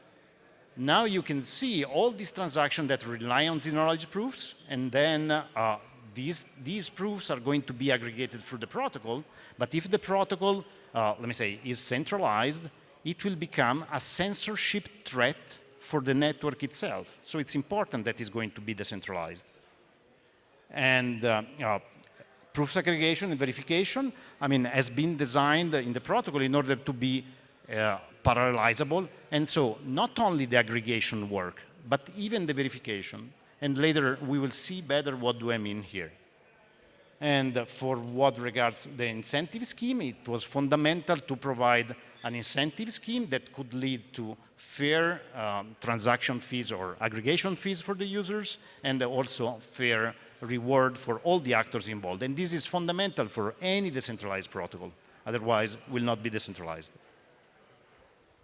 So now let's see a high-level scheme. Okay, the user submits his proof along with an aggregation request to the SNARTO decentralized network.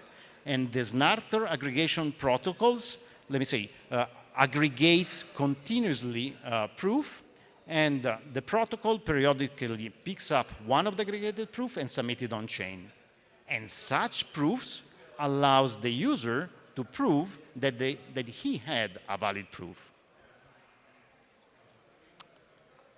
Here we can see from another perspective the same scheme. So we have several users. They can use different applications so that the proofs, they can speak about different things. You can have then even several ZK rollups. They can produce the proofs as well, and the protocol will be able to aggregate all these proofs recursively, ending up with a unique proof that is included on chain. And then users and rollups are going to submit their proofs on chain, but their transaction on chain, but without the proof, just with the proof reference. And so now let's see very briefly who are the actors. Okay, users, we already discussed about them. Okay, schedulers. Schedulers are entities that are coordinating the aggregation work. So they maintain a queue of proofs, and they compose a schedule by assigning the merging work to provers.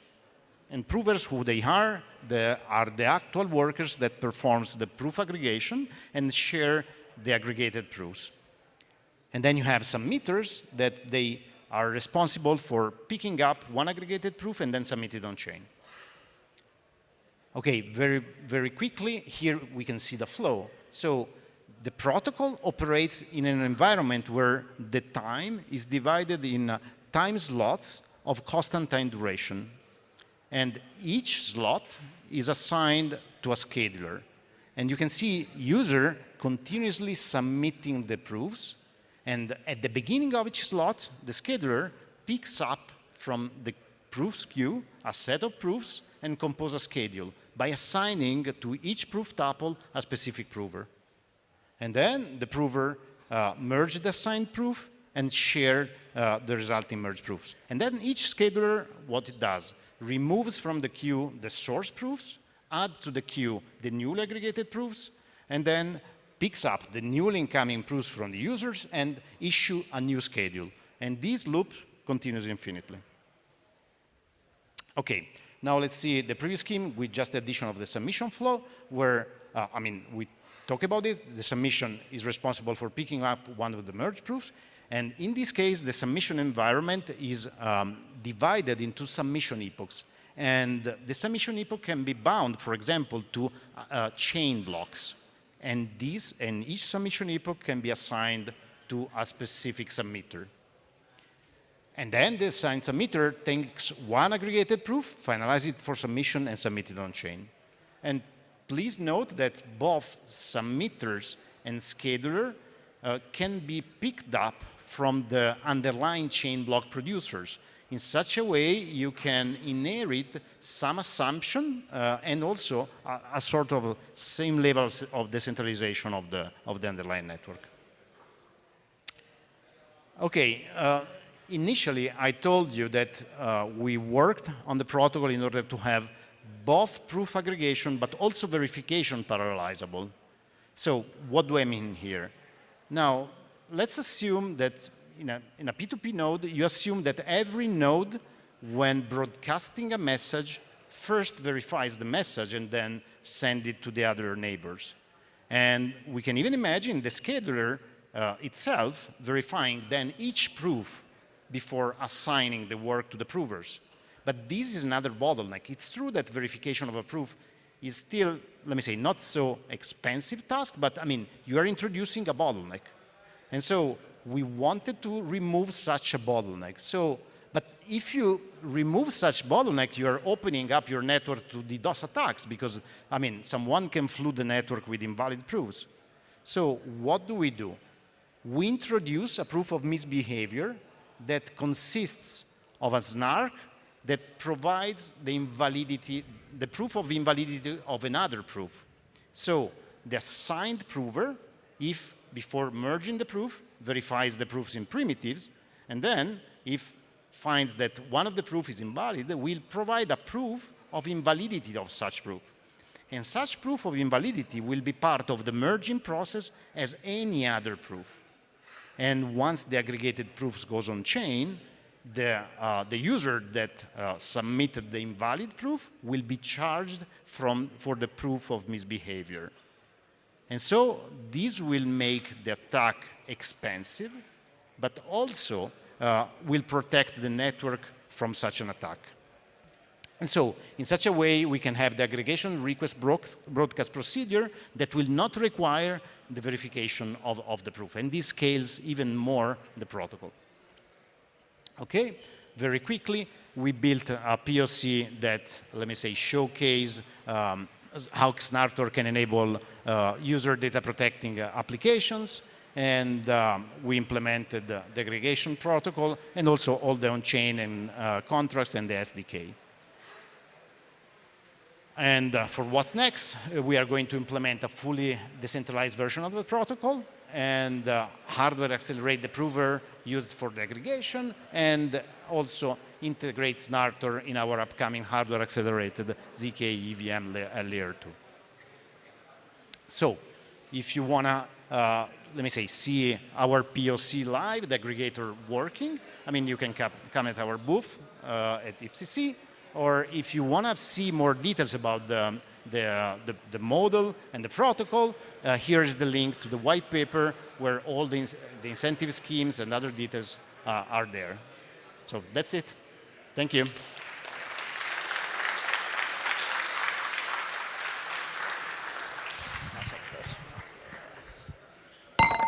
Thank you so much, Alberto.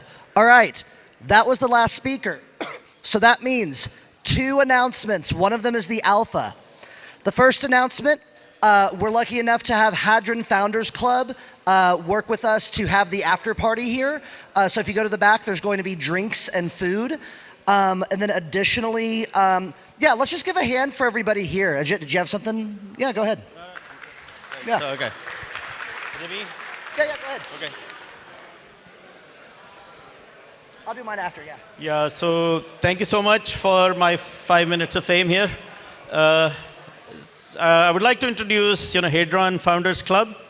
So Hadron is, well, Lisan Al-Gaib, if you have seen the movie, what's the name of the movie?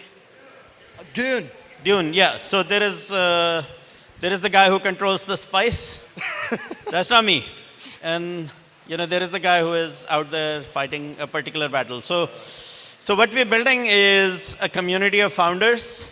Polygon has some fantastic technology. As you know, we're building some truly disruptive stuff with the Ag layer. We have the CDK and the ZK EVM. And the vision we are working towards is essentially, the one aggregated Web3. So where users don't have to worry about sort of bridging liquidity from point A to point B, where users have a much more smooth user experience because modularity creates a number of user experience challenges. So Hadron is the community of founders building with Polygon, right? So building with Polygon is not just building on, so before Polygon launched our modular stack and aggregation layer, we were one blockchain like everyone else, one POS chain, right? So it's not just building on, so building on Polygon POS chain used to mean that you're building on that particular chain. Now building with Polygon means a number of different things. So founders are building new infrastructure. Founders are building new tools.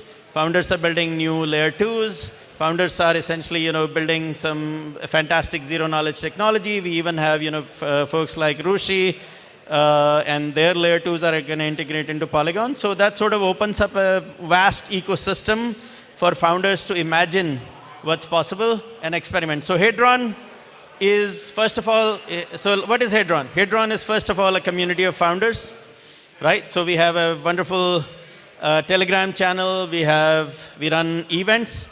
So Ashwin here is our director of programming. Woo! So 3 cheers for Ashwin.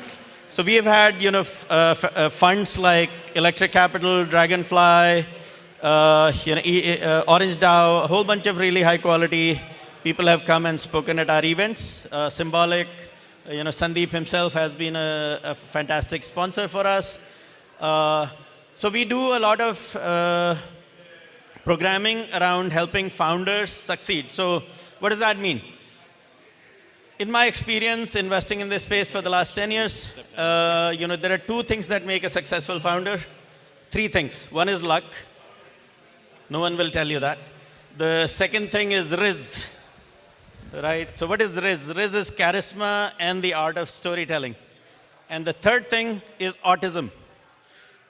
So autism, what is autism? Autism is the ability to just focus insanely on a problem till you solve it.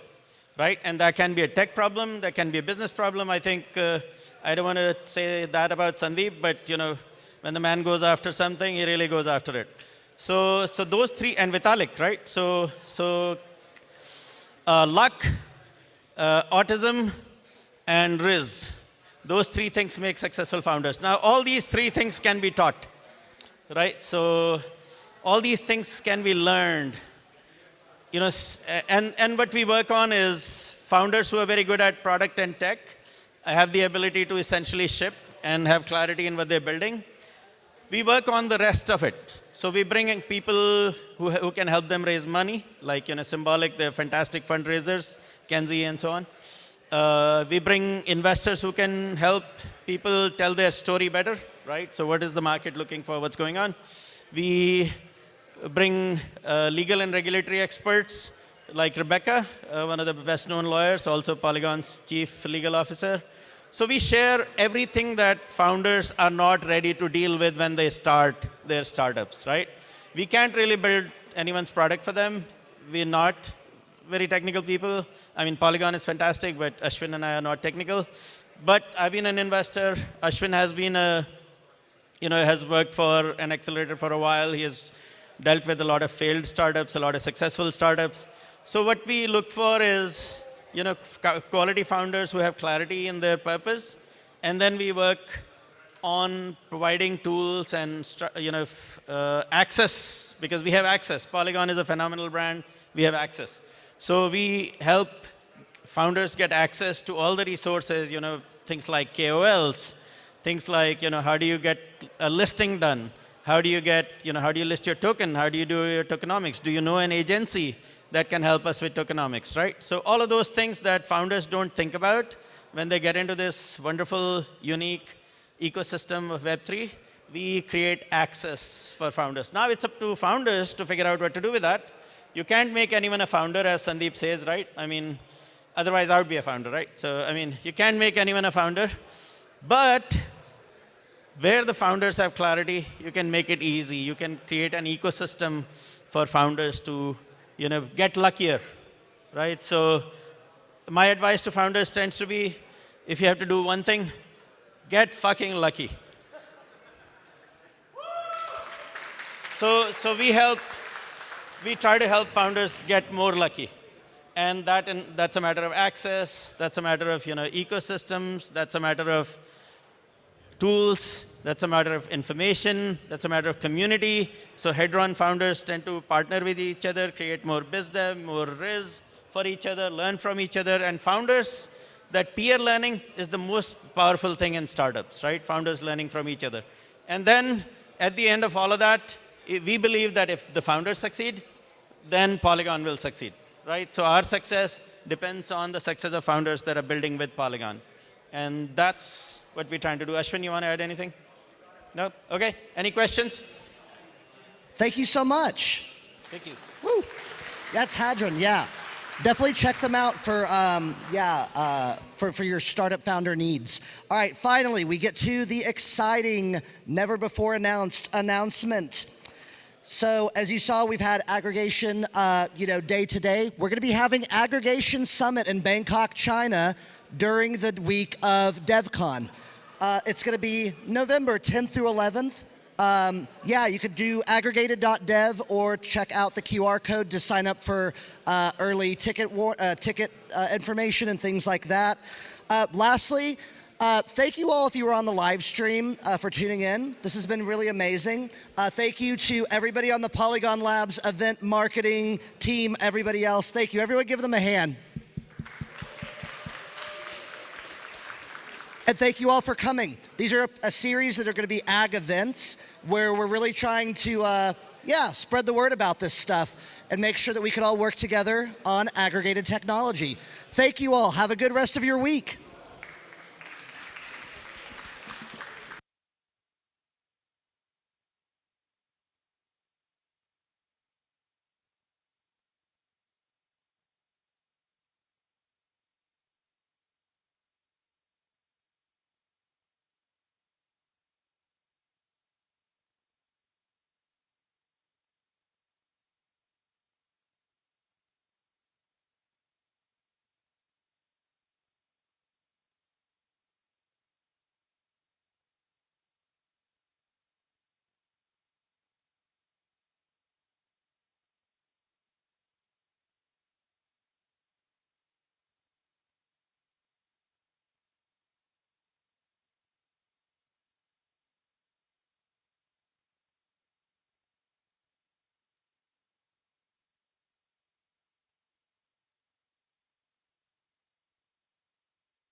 you